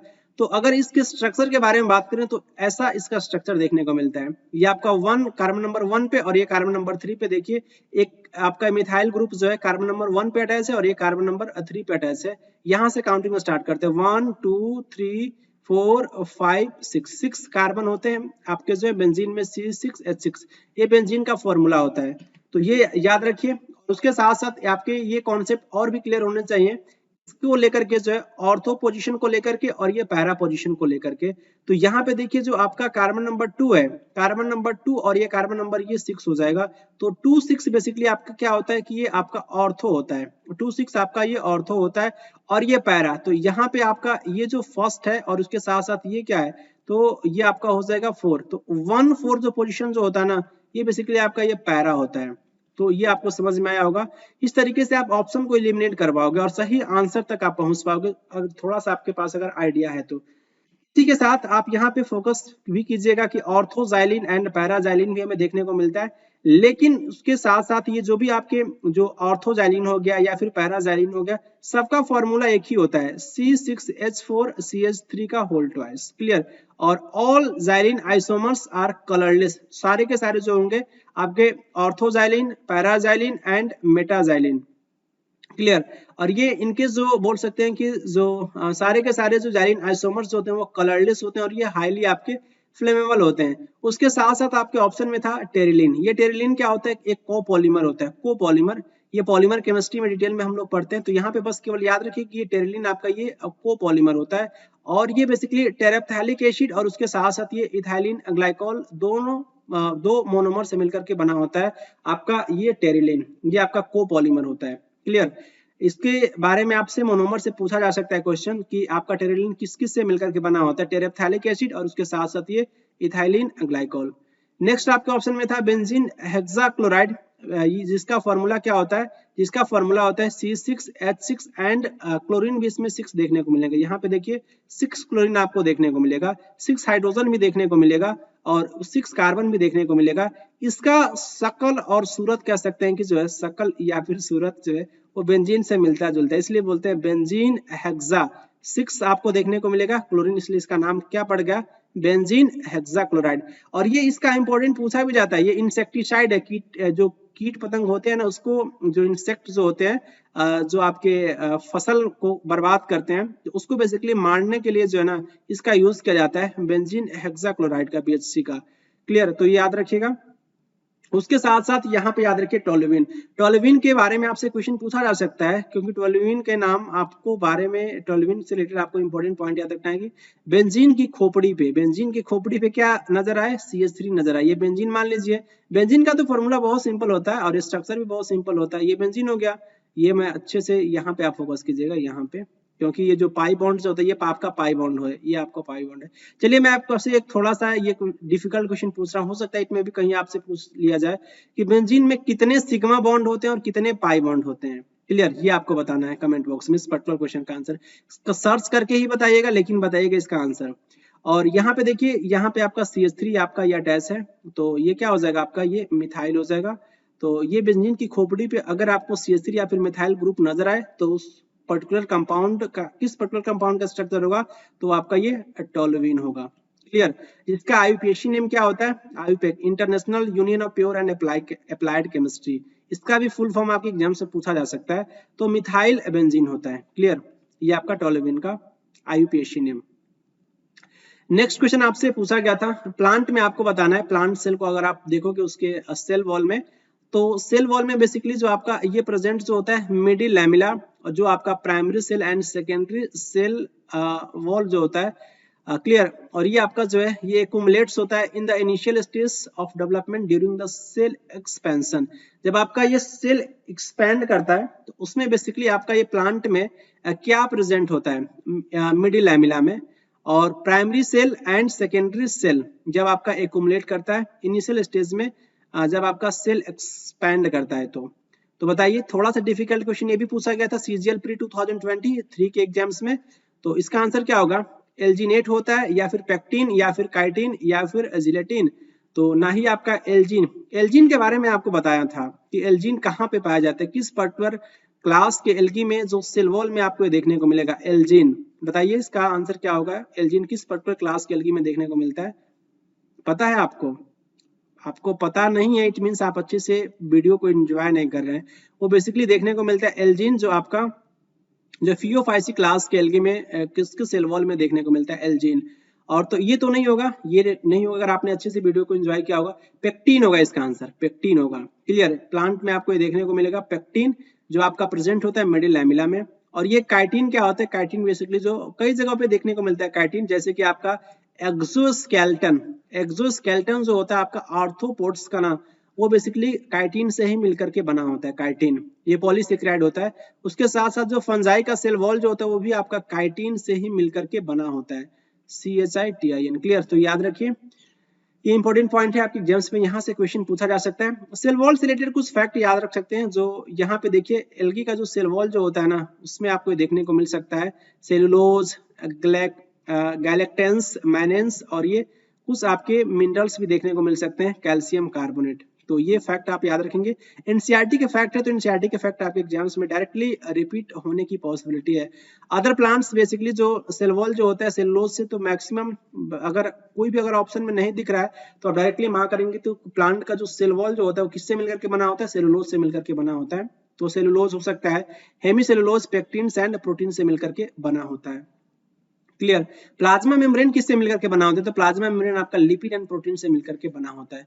इंपॉर्टेंट मॉडल आपसे पूछा जाता है कभी कभी, जो इंपॉर्टेंट कौन सा मॉडल है जो प्लाज्मा मेम्ब्रेन के स्ट्रक्चर को बहुत अच्छे से डिटेल में एक्सप्लेन करता है, तो fluid mosaic model. Fluid mosaic model ये किसका मॉडल है, तो प्लाज्मा मेम्ब्रेन के स्ट्रक्चर के बारे में बताया जाता है इस पर्टिकुलर मॉडल के द्वारा, फ्लूइड मोज़ेक मॉडल के द्वारा। क्लियर, तो याद रखिएगा। उसके साथ साथ यहाँ पे आप देख सकते हैं, पॉइंट को रिवाइज भी करते रहिए। Plant cell and animal cell, ये आपका जो है प्लांट सेल और ये आपका एनिमल सेल है। तो जो भी पॉइंट मैं आपसे डिस्कस कर चुका हूँ लाइसोसोम्स के बारे में याद रखिए। इस कैसे प्रोड्यूस होता है, इसको कौन ऑर्गेनेल इसको प्रोड्यूस करता है, लाइसोसोम का। इसका फॉर्मेशन कहाँ होता है, एंडोप्लाज्मिक रेटिकुलम के द्वारा होता है। ये इंपॉर्टेंट फैक्ट याद रखिए। जो लाइसोसोम्स को बेसिकली हम suicidal bag of the suicidal bag भी कहते हैं। ये बेसिकली आत्महत्या की थैली किसे कहते हैं, लाइसोसोम को कहते हैं। क्लियर, और यहाँ पे देख सकते हैं कि केवल और केवल क्लोरोप्लास्ट केवल आपको प्लांट सेल में ही नजर आएगा, साइटोप्लाज्म तो दोनों में ही नजर आता है। और यहाँ पे माइटोकॉन्ड्रिया देख सकते हैं, राइबोसोम्स देख सकते हैं।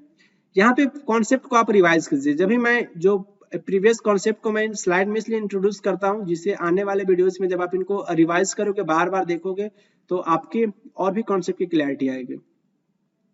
नेक्स्ट क्वेश्चन की तरफ मूव करेंगे। आपको बताना है किस पर्टिकुलर इंडियन स्टेट में highest number of aluminium smelting plants यहाँ पे पौधे नहीं है, यहाँ पे बेसिकली गूगल ट्रांसलेट करने जाओगे तो यहाँ पे पौधे, तो ये बेसिकली आपको यहाँ पे सावधान होना है। ये मैं तो एक आपको लोगों को हिंट के लिए मैं ये ऑप्शन हिंदी में मैं वो कर रहा हूँ, इंट्रोड्यूस कर रहा हूँ। आपको इस पे ज्यादा नहीं फोकस ज्यादा करना, क्योंकि आपका जो है ज्यादातर फोकस आपका इंग्लिश लैंग्वेज पे होना चाहिए, क्योंकि सीजीएल के एग्जाम्स में इंग्लिश ही लैंग्वेज से ही क्वेश्चंस पूछे जाते हैं, तो आपका और भी स्ट्रांग हो जाएगा इंग्लिश। क्लियर, तो यहाँ पे देखिए जो बेसिकली आपका जो है highest number of aluminium smelting plants किस पर्टिकुलर स्टेट में, उड़ीसा में, तमिलनाडु में, महाराष्ट्र में या फिर उत्तर प्रदेश में।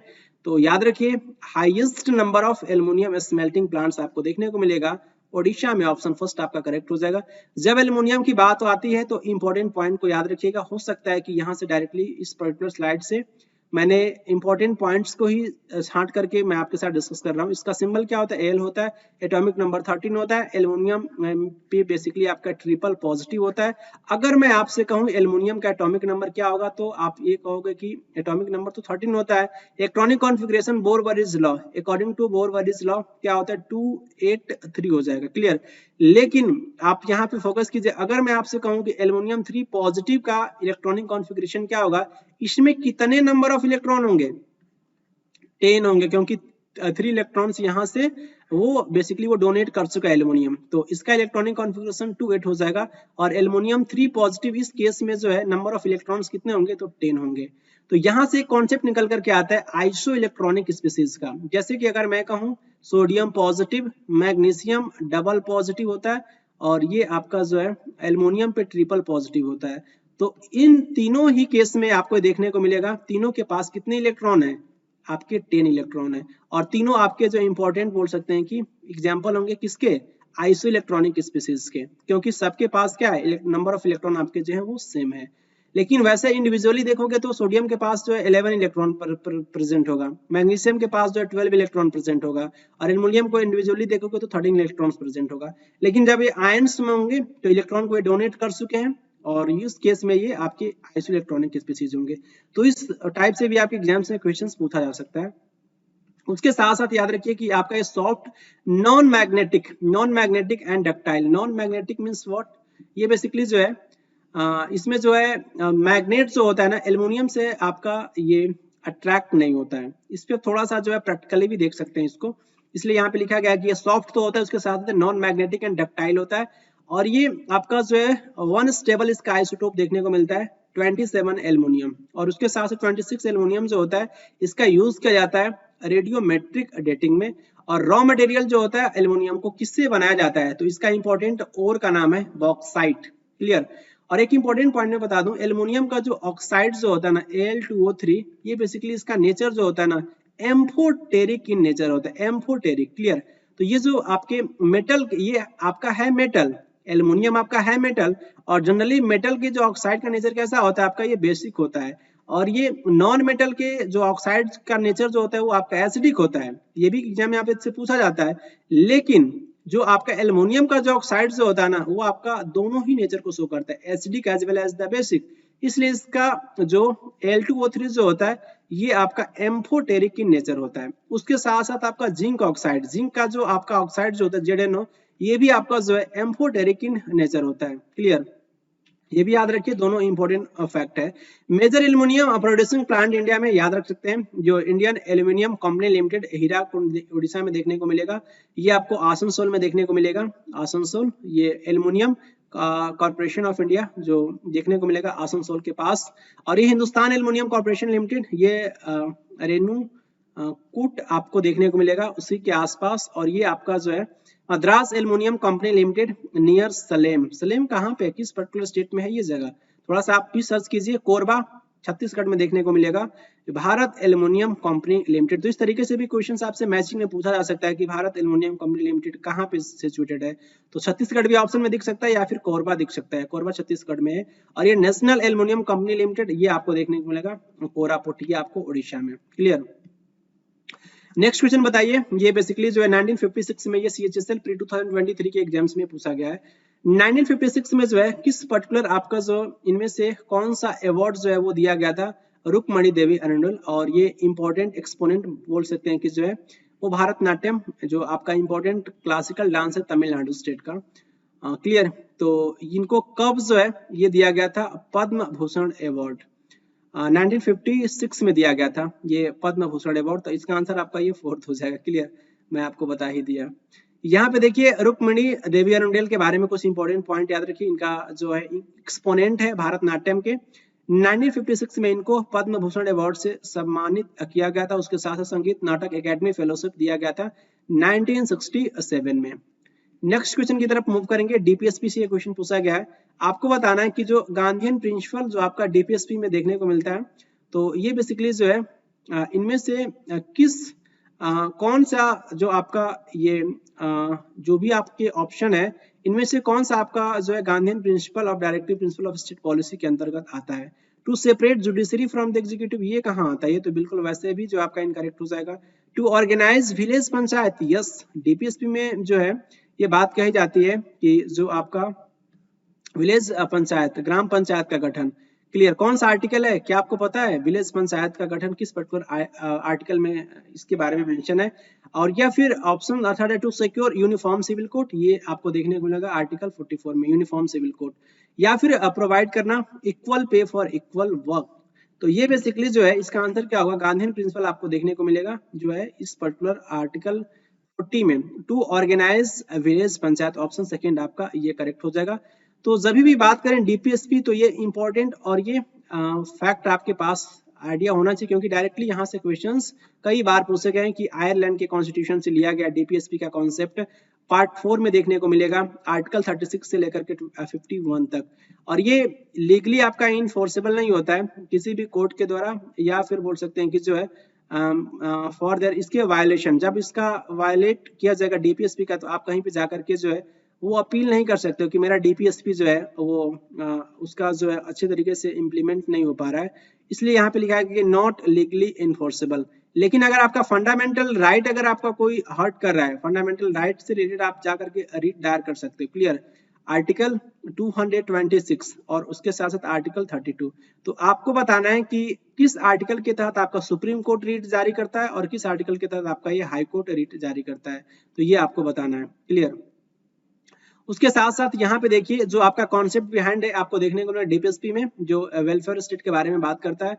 और ये सप्रू रिपोर्ट 1945 में जो है ये बेसिकली दिया गया था। फंडामेंटल राइट्स ये आपका जस्टिसिएबल है, लेकिन आपका डीपीएसपी जो है वो आपका नॉन जस्टिसिएबल है। तो इस पर्टिकुलर रिपोर्ट में ये कहा गया था। और ये डीपीएसपी के बारे में बात करें तो क्लासीफाई किया गया on the basis of ideological source, socialist principle, Gandhian principle and liberal and intellectual principles. तो इन तीनों ही पॉइंट के बारे में याद रखिएगा। लेकिन मैं थोड़ा सा डिस्कस कर दूं जो आपका गांधीयन प्रिंसिपल से रिलेटेड जो भी आपका आर्टिकल है, आर्टिकल 14, पहले तो आर्टिकल याद रखिए, article 40, article 43, article 43B, article 46 and article 47 and article 48। और मैं आपको बता दूं, थोड़ा सा मैं आपको बताऊंगा जिससे आप उस पर्टिकुलर आर्टिकल को आप लंबे समय तक याद रखोगे। इसमें बेसिकली जो है ऑर्गेनाइज विलेज पंचायत के बारे में, ग्राम पंचायत के गठन के बारे में मेंशन है आर्टिकल 14 में। और ये 43 में क्या मेंशन है, बेसिकली जो है कॉटेज इंडस्ट्री, ये आपका कुटीर उद्योग के बारे में मेंशन है। उसके साथ साथ 43B में क्या मेंशन है, जो आपका to promote voluntary formation, autonomous functioning बोल सकते हैं कि democratic control of professional management of cooperative societies. इतना याद रख लेंगे तो आपके लिए सफिशिएंट हो जाएगा, professional management of cooperative societies, जो आपका 43B आर्टिकल में देखने को मिलता है। 46 में आपको ये देखने को मिलेगा, द स्टेट शैल प्रमोट, जो स्टेट क्या कर सकता है कि प्रमोट कर सकता है educational and economic interest. Clear, जो भी आपके वीकर सेक्शन है, जैसे कि मान लीजिए कि आपका शेड्यूल कास्ट और ये शेड्यूल ट्राइब्स, जो आपके वीकर सेक्शन है सोसाइटी में, ये क्या कर सकते हैं स्टेट, उनको प्रमोट कर सकते हैं एजुकेशनल एंड इकोनॉमिक इंटरेस्ट, उनको ध्यान में रख करके। Clear, schedule caste and schedule tribes को ध्यान में रख करके। आर्टिकल 47 ये बेसिकली जो है इस पर्टिकुलर जो है आर्टिकल के तहत आपको याद रखना है कि शराब के बारे में, या फिर जो आपका इंटॉक्सिकेटिंग ड्रिंक्स जो होता है, जिसे आप एल्कोहल कह सकते हो, इथाइल एल्कोहल, और जो आपका ड्रग भी इसमें जो है ये आपका ये मना किया गया है, प्रोहिबिट है, जो आपके हेल्थ के लिए क्या हो कि हानिकारक हो। तो इसके बारे में आपको ये आर्टिकल 47 में देखने को मिलेगा। ऐसे याद रख लीजिए जो आपका शराब जो है ना, शराब 47 से रिलेटेड, इतना भी अगर आपको पास ये याद रख पाते हो एग्जाम हॉल में, तो आप इस पर्टिकुलर क्वेश्चंस को कर पाओगे, ऑप्शन को एलिमिनेट तो कर ही पाओगे। आर्टिकल 48 में क्या है कि प्रोहिबिट करना जो भी आपके स्लॉटर जो थे, जो गौ हत्या हो गया, इसके बारे में जो भी आपके कैटल्स होते हैं, इसकी जो भी मिल्च हो गया, इनके बारे में जो ये बैन करने की बात कही गई आर्टिकल 48 में। क्लियर, नेक्स्ट क्वेश्चन की तरफ मूव करेंगे। इनमें से आपका ये कौन सा जो स्कीम यहाँ पे देख रहे हैं, उज्ज्वला स्कीम हो गया, जनधन योजना हो गया, जीविका प्रोजेक्ट हो गया, इंदिरा क्रांति आपका ये प्रथम प्रोग्राम हो गया। क्लियर, तो इनमें से कौन सा आपका एक स्कीम जो है ना, आपका एक माइक्रो फाइनेंस बेसिकली आपका ये टाइप नहीं है, माइक्रो फाइनेंस आपका इनिशिएटिव का टाइप नहीं, आप ऐसा बोल सकते हैं। तो आप इस पर्टिकुलर ऑप्शन को आप रीड करोगे अच्छे से ना, तो इसका आंसर निकल के आ जाएगा। उज्ज्वला स्कीम जो है ना, इसके बारे में सबको पता होता है, उज्ज्वला स्कीम के बारे में। इस पर्टिकुलर स्कीम के तहत एलपीजी सिलेंडर मिलता है। तो ये बेसिकली आपका micro finance type of initiative आपका ये नहीं है, इसका आंसर तो आपका फर्स्ट हो जाएगा। जनधन योजना, जीविका प्रोजेक्ट, लेकिन इस ऑप्शन में आप कंफ्यूज हो सकते थे, इंदिरा क्रांति प्रथम प्रोग्राम, तो ये भी आपका जो है माइक्रो फाइनेंस टाइप का इनिशिएटिव है, ये आपका आंध्र प्रदेश का है। क्लियर, यहाँ पे देख सकते हैं प्रधानमंत्री उज्ज्वला आपका ये योजना के बारे में कुछ इंपॉर्टेंट पॉइंट। ये बेसिकली जो है 1 मई 2016 को नरेंद्र मोदी जी के द्वारा इस पर्टिकुलर योजना को है वो लॉन्च किया गया था। डेट आपसे पूछा जाता है, ईयर भी पूछा जाता है, तो याद रखिए 1 मई 2016। और ये distribute 50 million LPG, LPG stands for liquefied petroleum gas. Clear, और ये connections to women of below poverty line, जिनका बोल सकते हैं कि क्राइटेरिया होता है सोसाइटी में, बिलो पॉवर्टी लाइन वाले को जो है 50 मिलियन एलपीजी कनेक्शंस प्रोवाइड किया जाएगा इस पर्टिकुलर बोल सकते हैं कि प्रधानमंत्री उज्ज्वला योजना के अंतर्गत। ये कब आपका ये लॉन्च हुआ था, 1 मई 2016 में। और ये बजट के बारे में बात करते हैं, एलोकेट किया गया था इस पर्टिकुलर स्कीम के लिए 80 बिलियन। क्लियर, और उसके साथ साथ ये स्कीम जो है आपका ये रिप्लेस किया गया था उज्ज्वला योजना 2.0 2021 में। यहाँ पे आप फोकस कीजिए प्रधानमंत्री जन धन योजना PMJDY। तो प्रधानमंत्री जन धन योजना बेसिकली आपका एक बिगेस्ट बोल सकते हैं कि फाइनेंशियल इंक्लूजन इनिशिएटिव है पूरे वर्ल्ड का, आप ऐसा बोल सकते हैं, वन ऑफ द बिगेस्ट। और ये अनाउंस किया गया था बेसिकली जो प्रधानमंत्री नरेंद्र मोदी जी के द्वारा 15 अगस्त 2014, ये जब ये रेड फोर्ट पे स्पीच दे रहे थे 15 अगस्त को बेसिकली जो है नरेंद्र मोदी जी या फिर जो आपके प्रेजेंट में उस समय जो आपके प्राइम मिनिस्टर जी होते हैं वो आपकी स्पीच देते हैं प्रत्येक 15 अगस्त को। तो ये बेसिकली 2014 में ये अनाउंस किया गया था इस पर्टिकुलर स्कीम को, प्रधानमंत्री जन धन योजना। क्लियर। नेक्स्ट आप यहाँ पे देखिए जीविका प्रोजेक्ट आपको ये देखने को मिलेगा बिहार स्टेट में, जीविका प्रोजेक्ट जो है बिहार स्टेट में देखने को मिलेगा। और ये भी जो है इसके बारे में इंपॉर्टेंट पॉइंट याद रखिए, जो आपका Bihar rural livelihood promotion societies, ये बेसिकली जो है ये गवर्नमेंट ऑफ बिहार आप कह सकते हैं कि जो ये आपका BRLPS ये आपका ऑटोनॉमस बॉडी होता है और ये डिपार्टमेंट ऑफ रूरल डेवलपमेंट के अंदर ये काम करता है। और ये जो आपका जीविका यहाँ पे देख सकते हो Bihar rural livelihoods project BRLP, जिसको हम लोकली, जिसका जो लोकल नेम क्या होता है वहाँ का स्थानीय नेम इसको हम जीविका कहते हैं। क्लियर। तो ये बेसिकली आपका जीविका प्रोजेक्ट जो होता है ना वो भी आपका बोल सकते हैं कि जो आपका फाइनेंशियल इंक्लूजन से ही रिलेटेड है। क्लियर। तो इसका जो है आपको याद रखना है ये जीविका, ये आपको बिहार स्टेट में देखने को मिलेगा, तो ये आपको याद रखना है। इंदिरा क्रांति प्रथम के बारे में याद रखिए IKP, ये बेसिकली आपको देखने को मिलेगा जो है इसका एम क्या है तो कवर करना जो भी आपके रूरल पुअर जो आपके हाउस होल्ड है ना स्टेट में, special focus on the poorest on the poor house holds, ये गरीबों के लिए बेसिकली आपका ये फाइनेंशियल इंक्लूजन के बारे में बात करता है। इस पर्टिकुलर बोल सकते हैं कि योजना के तहत आंध्र प्रदेश में, गवर्नमेंट ऑफ आंध्र प्रदेश का ये बेसिकली आपका ये स्कीम है, आप ऐसा बोल सकते हैं इंदिरा क्रांति पथम IKP। नेक्स्ट क्वेश्चन की तरफ मूव करेंगे। इस क्वेश्चन में आपको बताना है कि दिल्ली में जो आपका आयोजित हुआ था MPL 59 senior national chess championship, इसमें बेसिकली जो आपके इंडिया के 78 नंबर के जो है आपके ग्रैंड मास्टर कौन बने थे, जी आकाश या फिर गुस्ताव चटर्जी या फिर प्रणवी या फिर बोल सकते हैं कि जो है आपके पृथु गुप्ता। तो याद रखिए आपके कौन बने थे, यहाँ पे इनको इमेज में देख सकते हैं जो आपके बने थे 78 नंबर के जो ग्रैंड मास्टर आपके बने थे, कौन बने थे आपके गुस्ताव चटर्जी, ऑप्शन सेकंड आपका ये करेक्ट हो जाएगा। इनमें से किस साइंटिस्ट के साथ मिलकर के विलियम रामसे ने 1894 में उनके द्वारा ये दिखाया गया था जो बेसिकली आपका एक इंपॉर्टेंट नोबेल गैस या फिर इनर्ट गैस कह सकते हो, ग्रुप नंबर 18 के एलिमेंट्स को हम नोबेल गैस या फिर इनर्ट गैसेस के नाम से जानते हैं। तो उनमें से आपका एक ऑर्गन के बारे में उनके द्वारा ये बताया गया था कि एयर में इसकी कुछ ही अमाउंट प्रेजेंट होता है, लेकिन इनके द्वारा ही बताया गया था 1894 में।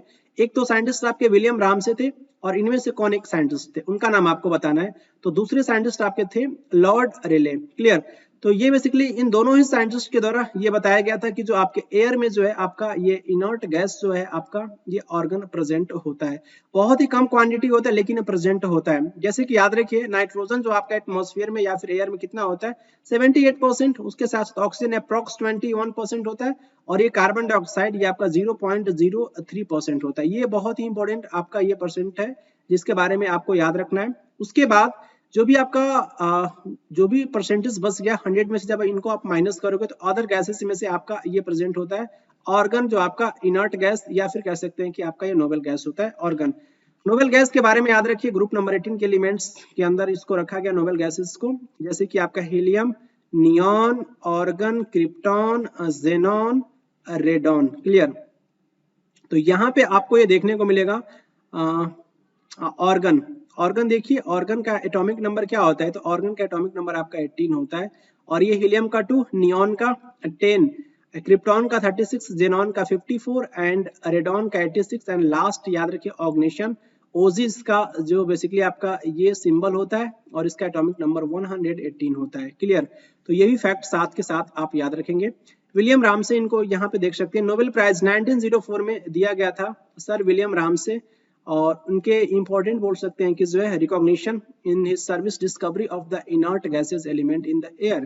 क्लियर। आप इनको यहाँ पे इमेज में देख सकते हैं।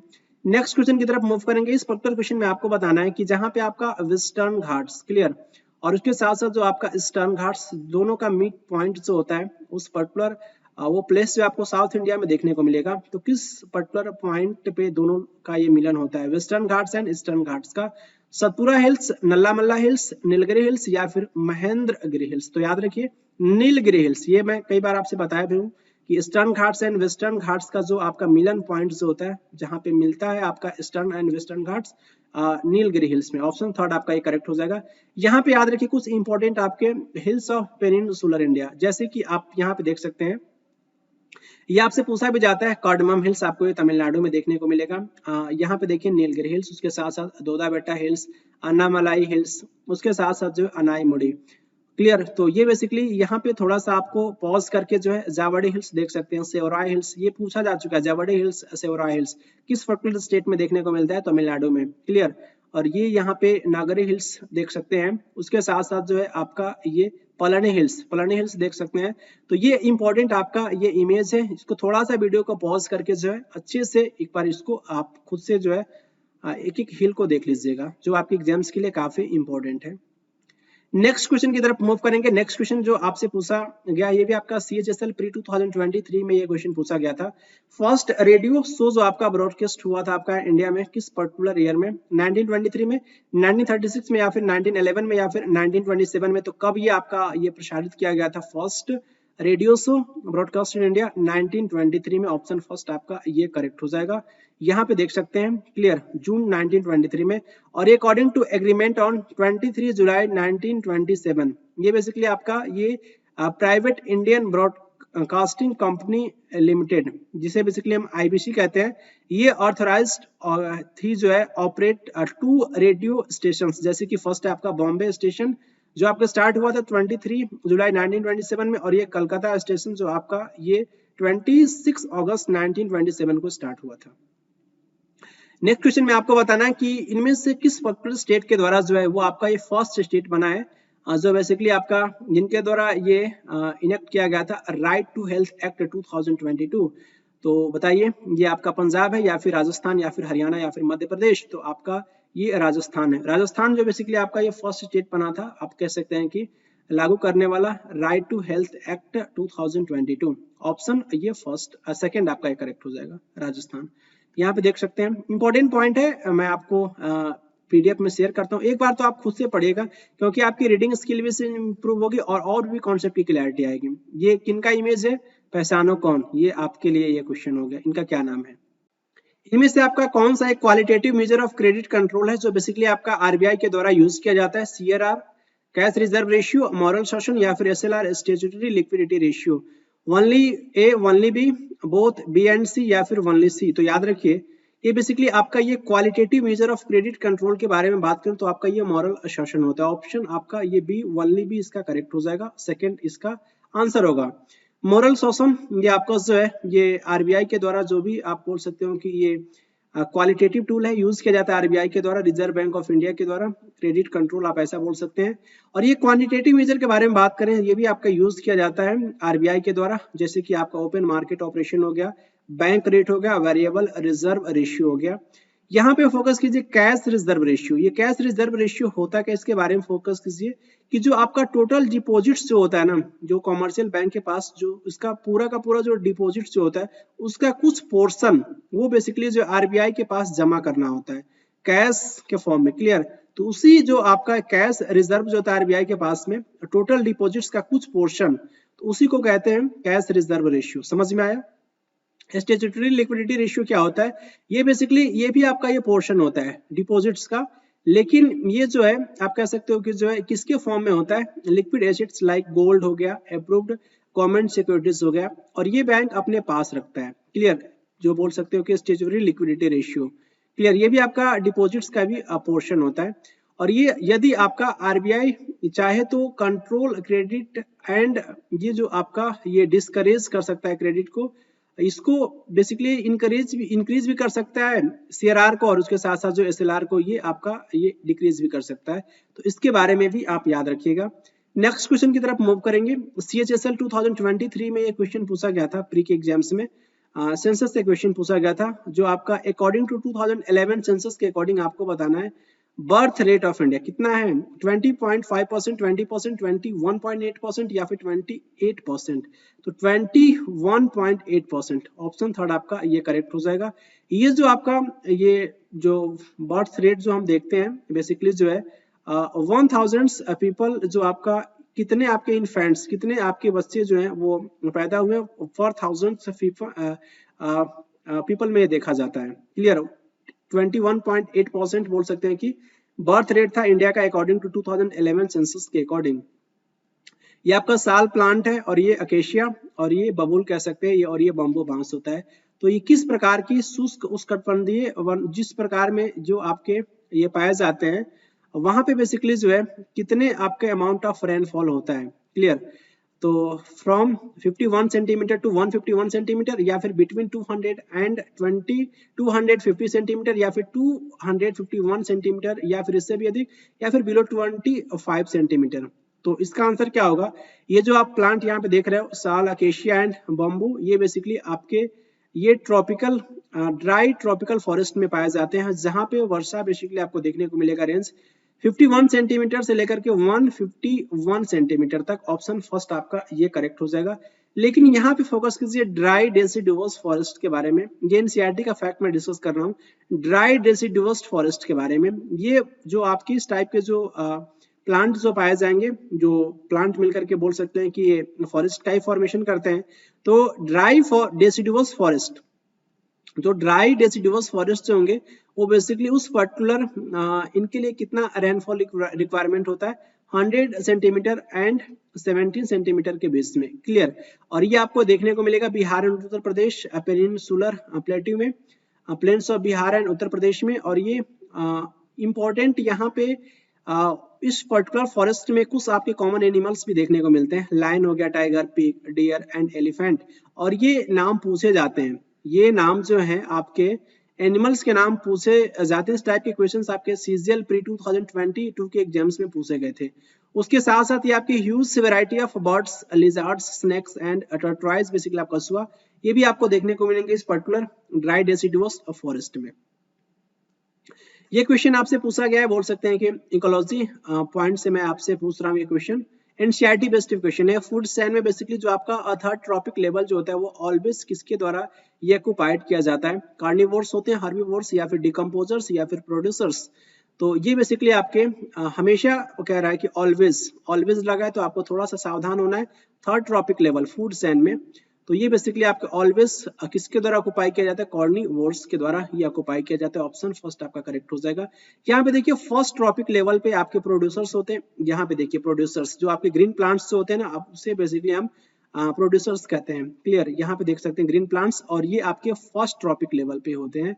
सेकेंड ट्रॉपिक लेवल आपके हर्बीवोर्स होते हैं, और ये ग्रीन प्लांट को कौन जो खाएंगे वो आपके हर्बीवोर्स होंगे, जैसे ग्रॉस हॉपर, उसके बाद से बी, एंट या फिर बटरफ्लाई। तो ये आपके जो है ये हर्बीवोर्स हो गए। और ये थर्ड ट्रॉपिक लेवल पे आपके कार्निवोर होते हैं। क्लियर? मांसाहारी। और इनको ग्रॉस हॉपर को रेट चूहा खा सकता है, स्पैरो बोल सकते हैं। और ये आपका जो है फ्रॉग, तो फ्रॉग भी तो इंसेक्ट को खाता है ना, ग्रॉस हॉपर को फ्रॉग खा सकता है। तो उसके साथ साथ यहाँ पे देखिए ये आपका जो है ये थर्ड ट्रॉपिक लेवल हो जाएगा। उसके साथ साथ जो है ये इसको सेकेंडरी कंज्यूमर भी कहेंगे, और ये आपका प्राइमरी कंज्यूमर हुआ। ये आपका प्राइमरी कंज्यूमर हुआ जो टोटली डिपेंड होते हैं प्राइमरी कंज्यूमर आपके जो है वो प्रोड्यूसर्स पे। प्राइमरी कंज्यूमर्स पे आप कौन डिपेंडेंट हुए? आपके सेकेंडरी कंज्यूमर। और इस सेकेंडरी कंज्यूमर पे जैसे आपका ये रेट को कौन खा सकता है? आपका ये स्नैक। क्लियर?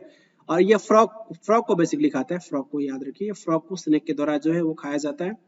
तो ये बेसिकली आपके टर्सरी कंज्यूमर हो गए। और इस स्नेक को कौन खा सकता है? हॉक या फिर बोल सकते हैं कि बास। तो ये बेसिकली आपके ये क्वार्टरनरी कंज्यूमर हो गए। क्लियर? तो इस तरीके से आप जो है ये कंज्यूमर वाला भी कॉन्सेप्ट यहीं पे क्लियर कर लीजिए। ये जो आपके जो प्रोड्यूसर्स पे डिपेंडेंट हो के वो प्राइमरी कंज्यूमर, जो प्राइमरी कंज्यूमर पे डिपेंडेंट हो सेकेंडरी कंज्यूमर, जो सेकेंडरी कंज्यूमर पे आपके डिपेंडेंट हो आपके टर्सरी कंज्यूमर, और ये टर्सरी कंज्यूमर पे आपका डिपेंडेंट हो क्वार्टरनरी कंज्यूमर। क्लियर?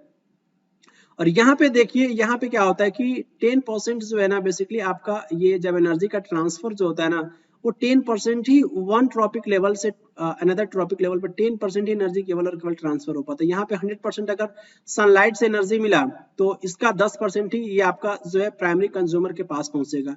फिर उसके बाद से इसका 10% जो है इस सेकेंडरी कंज्यूमर के पास पहुंचेगा।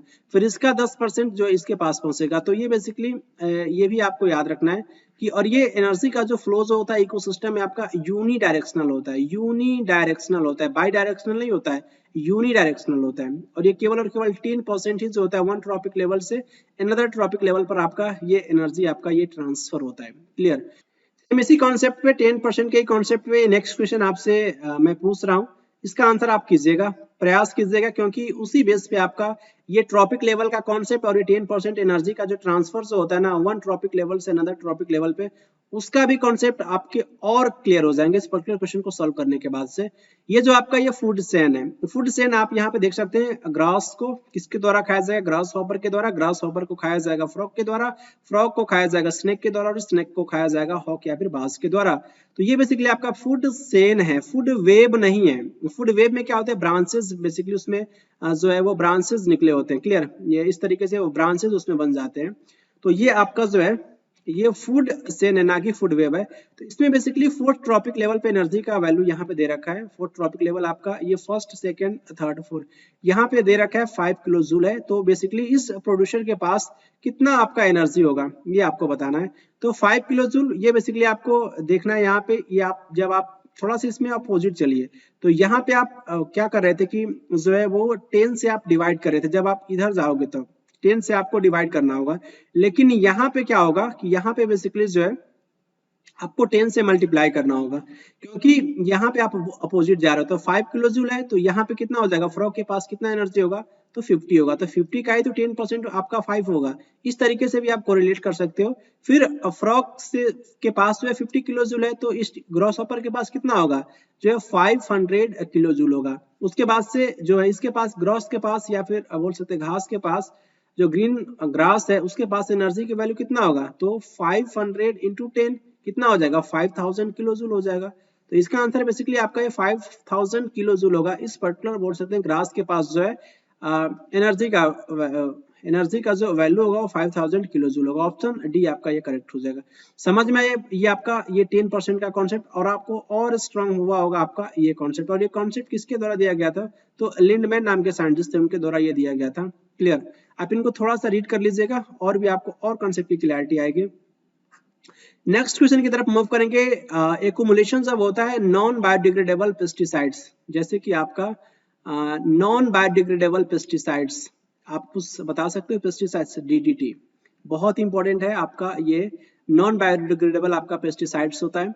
और ये फूड चेन में जो आपका इंक्रीज करता है अमाउंट ऑफ इस हायर ट्रॉपिक लेवल, जिसको हम किसके नाम से जानते हैं, एक ट्रॉपिक लेवल से। मान लीजिए कि ये डीडीटी है। डीडीटी जो है बेसिकली आपका ये कहाँ पहुंचा, ये आपका जो है पेस्टिसाइड है, आपका किस में था, ये बेसिकली आपका ये फील्ड में था, खेत में कह सकते हो। बारिश हुई, बारिश होने के बाद से ये आपके वाटर में डिजॉल्व होकर के कहाँ पे पहुंच गया आपका डीडीटी। डीडीटी बेसिकली आपका ये पॉन्ड में चला गया। पॉन्ड में जाने के बाद से ये बेसिकली पॉन्ड में जो भी आपके फिश हैं तो फिश में पहुंच गया। फिश में पहुंचने के बाद से फिश को ह्यूमन ने खाया तो ह्यूमन में पहुंच गया। और ये ह्यूमन में पहुंच जाने के बाद से आपका डीडीटी कार्सिनोजेनिक होता है, ये कैंसर कॉज करता है। तो यहाँ पे देख रहे हैं कि वन ट्रॉपिक लेवल से अनदर ट्रॉपिक लेवल में इसका कंसंट्रेशन बढ़ता ही चला जा रहा है। तो इकोलॉजी के टर्म में हम इसे क्या कहते हैं, यूट्रोफिकेशन कहते हैं, या फिर पॉल्यूशन कहते हैं, बायोमैग्निफिकेशन कहते हैं, या फिर एक्युमुलेशन कहते हैं। तो मैक्सिमम लोग तो एक्युमुलेशन कहेंगे, लेकिन ये तो होगा नहीं, पॉल्यूशन तो होगा नहीं, बचा क्या, बायोमैग्निफिकेशन। बहुत इंपॉर्टेंट है, इसका आंसर बायोमैग्निफिकेशन हो जाएगा। और ये यूट्रोफिकेशन क्या होता है, देखिए यहाँ पे समझिए। यूट्रोफिकेशन को मैं आपको एग्जाम्पल के जरिए समझा रहा हूँ। यहाँ पे क्या होता है, यूट्रोफिकेशन में जो न्यूट्रिएंट्स जो होता है ना, न्यूट्रिएंट्स की अधिकता हो जाने के बाद से वहां पे माइक्रोब्स बहुत ज्यादा ग्रो कर जाते हैं। जहां पे न्यूट्रिएंट्स, मान लीजिए कि ये आपका कोई ये पॉन्ड मान लीजिए, एक इकोसिस्टम मान लीजिए, यहाँ पे बेसिकली आपका ये जो है फास्फोरस हो गया, नाइट्रोजन हो गया, यहाँ पे न्यूट्रिएंट्स की अधिकता हो गई तो माइक्रोब्स का बोल सकते हैं कि बहुत लार्ज नंबर पे यहाँ पे ग्रो करेंगे। और उसके साथ साथ जब इसकी संख्या अधिक हो जाएगी तो यहाँ पे क्या होगा, लैक ऑफ ऑक्सीजन, ऑक्सीजन की कमी होगी, क्योंकि माइक्रोब्स बहुत ज्यादा हो गए। न्यूट्रिएंट्स है तो माइक्रोब्स बहुत ज्यादा है। ऐसे समझ लीजिए कि मान लीजिए कि जहां पे चीनी है तो वहां पे चींटी तो आएगी ही आएगी। तो यहाँ पे न्यूट्रिएंट्स है तो माइक्रोब्स की संख्या बढ़ेगी। अब माइक्रोब्स की संख्या बढ़ेगी तो फिर वहां पे इनको ऑक्सीजन भी तो चाहिए इसको डिग्रेड करने के लिए, तो लैक ऑफ ऑक्सीजन होगा। जब ऑक्सीजन की कमी होगी जो भी आपके माइक्रोब्स होंगे वो क्या हो जाएंगे कि आपके यहाँ पे वो उनका डेड बॉडी जो है वो नजर आने लगा वाटर सरफेस पे। तो एल्गल ब्लूम अभी देखने को मिलता है। तो ये जो आपका बोल सकते हैं कि ये रिजर्वायर किस में कन्वर्ट हो गया, तो ये आपका डेड रिजर्वायर में कन्वर्ट हो गया। क्लियर, तो इसी को बोलते हैं basically eutrophication. Clear, I hope आपको ये समझ में आया होगा। इस पर्टिकुलर इमेज के जरिए आप लंबे समय तक याद रख सकते हैं। नेक्स्ट क्वेश्चन और लास्ट बोल सकते हैं इस क्वेश्चन इस पर्टिकुलर सेट का जो है आपको बेसिकली बताना है ये जो ऑप्शन आप यहाँ पे देख रहे हो इनमें से बेसिकली आपको ग्रुप को सेलेक्ट करना है। केवल और केवल non biodegradable items, non biodegradable items जो बोल सकते हैं कि जो है इसको डिग्रेड नहीं किया जा सकता है माइक्रो ऑर्गेनिजम्स के द्वारा। तो would, paper, leather, polythene detergent PVC, polyvinyl chloride, plastic detergent grass, और ये आपका प्लास्टिक बेकेलाइट एंड डीडीटी। तो ये जो बेसिकली आपका ये जो पॉलीथीन देख रहे हो ये आपका पॉलीथीन हो गया, डिटर्जेंट हो गया, पीवीसी, तीनों को जो है ये डिग्रेड नहीं किया जाता है माइक्रो ऑर्गेनिजम्स के द्वारा, क्योंकि ये तो पॉलीथीन आपने सुना होगा ये आपका डिग्रेड ही नहीं होता है। डिटर्जेंट पॉलीविनाइल क्लोराइड ये भी आपका इंपॉर्टेंट पॉलीमर होता है। और ये आप देख रहे हो कि ग्रास तो इसको डिग्रेड किया जा सकता है, और उसके साथ साथ जो है इसमें देखिए इसमें जो है केवल और केवल यही एक आपका ऑप्शन है, ऑप्शन आपका ये second, option second and option 4, ये बेसिकली आपका जो है इसमें कोई भी जो है यहाँ पे तीनों देख लीजिए, तीनों plastic bakelite and DDT, plastic bakelite and DDT तीनों ही आपके जो है नॉन बायोडिग्रेडेबल आइटम है। ये आपका ऑप्शन थर्ड इसलिए नहीं होगा क्योंकि यहाँ पे ग्रास है जो बायोडिग्रेडेबल है, उसके साथ साथ पेपर भी आपका ये बायोडिग्रेडेबल है, और ये आपका जो है ये भी आपका बायोडिग्रेडेबल होता है, लेदर भी कर सकते हो और वुड भी कर सकते हो, ये भी आपका बायोडिग्रेडेबल होता है। क्लियर, इसलिए इसका आंसर आपका क्या हो जाएगा, सेकेंड एंड फोर्थ हो जाएगा। क्लियर, यहाँ पे फोकस कर लीजिए थोड़ा सा, आपको यहाँ पे फोकस करना है पॉलीविनाइल क्लोराइड, ये आपका पॉलीमर होता है विनाइल क्लोराइड का, और ये पीवीसी के बारे में याद रखिए इसका इंपॉर्टेंट यूज भी होता है। पाइप आपने सुना होगा, प्लास्टिक की पाइप हो गया, डोर्स और ये विंडोज में इसका इंपॉर्टेंट यूज होता है पीवीसी का, पॉलीविनाइल क्लोराइड का, ये पॉलीमर होता है। और ये बोल सकते हैं कि जो आपका प्लास्टिक बॉटल्स, पैकेजिंग और ये बैंक या फिर मेंबरशिप कार्ड्स जो होता है इसको बनाने में इंपॉर्टेंट इसका रोल होता है पीवीसी का, रिजिड पीवीसी का।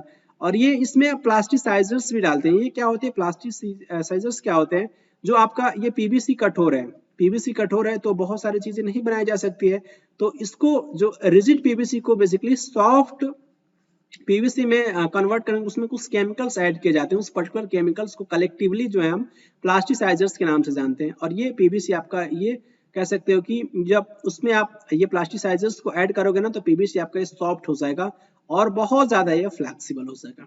समझ में आया ये पॉइंट। नेक्स्ट आपका ये है डीडीटी के बारे में याद रखिए, तो आपसे ये इसका फुल फॉर्म भी पूछा जाता है, dichloro diphenyl trichloro ethane, DDT. Clear, इतना बड़ा नाम है लेकिन आपको याद रखना है। और ये जो है आपका एक कलरलेस टेस्टलेस, ना ही कोई कलर होता है, colourless tasteless and almost odourless crystalline आपका एक केमिकल कंपाउंड होता है। और ये कह सकते हैं ऑर्गेनोक्लोराइड, और ये इंसेक्टिसाइड होता है, इंसेक्टिसाइड या फिर बोल सकते हैं कि पेस्टिसाइड। क्लियर, और ये आपका जो है डीडीटी को जो बेसिकली पहली बार जो फर्स्ट सिंथेसाइज किया गया था 1874 में जो है ऑस्ट्रियन केमिस्ट जो है ऑथमर आपके वो जिल्डर के द्वारा। इनका नाम इंपॉर्टेंट है, आप इनका नाम याद रख सकते हैं। नेक्स्ट आपका ऑप्शन में था बेकेलाइट के बारे में याद रखिए, आपका ये थर्मोसेटिंग फिनोल फॉर्मेल्डिहाइड। ये पूछा जा चुका है कि बेकेलाइट जो है ये किन दो पॉलीमर से मिलकर के बना होता है, फिनोल फॉर्मेल्डिहाइड। क्लियर, और याद रखिए फिनोल एंड फॉर्मेल्डिहाइड से मिलकर के आपका बेकेलाइट बना होता है, फिनोल एंड फॉर्मेल्डिहाइड। और ये आपका कंडेंसेशन बेसिकली आपका पॉलीमर होता है, कंडेंसेशन रिएक्शन के द्वारा इसका फॉर्मेशन होता है बेकेलाइट का। First plastic made from the synthetic components, it was developed by the Belgian chemist and inventor Leo Baekeland in Yonkers. Clear, New York in 1907। Understood this point. और यहाँ पे देखिए ये आपका जो पॉलीथीन है, जिसे आप कह सकते हो पॉलीथीन को बेसिकली हम पॉलीथीन या फिर पॉलीथाइलिन भी कहते हैं, सेम बात है।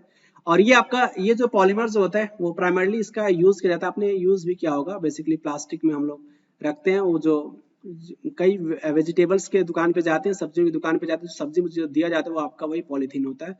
और ये बेसिकली आपका इसका जो मोनोमर जो होता है ना, वो रिपीटेड यूनिट बेसिकली आपका इथाइलिन होता है। बहुत लार्ज नंबर ऑफ जब आपके इथाइलिन मॉलिक्यूल्स जुड़ते हैं तो बेसिकली जो है किसका फॉर्मेशन देखने को मिलता है, पॉलीइथाइलिन का। क्लियर, इस तरीके से जब एन नंबर ऑफ, आप कह सकते हैं कि एन नंबर ऑफ आपके जो इथाइलिन मॉलिक्यूल आपके जुड़ेंगे तो क्या बनेगा आपका जो है पॉलीइथाइलिन या फिर पॉलीथीन भी कहते हैं।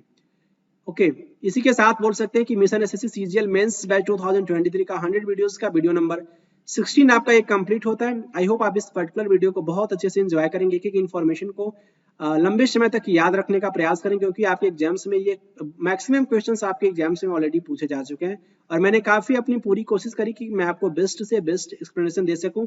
फिर भी अगर कोई भी आपका डाउट बोल सकते हैं कि तो जो मैं आपको पर्सनल नंबर में शेयर किया हूं उस पर आप व्हाट्सअप कर सकते हैं। क्लियर, तो मिलेंगे आपसे नेक्स्ट वीडियो में, तब तक के लिए खुश रहें, प्रसन्न रहें। Thank you very much.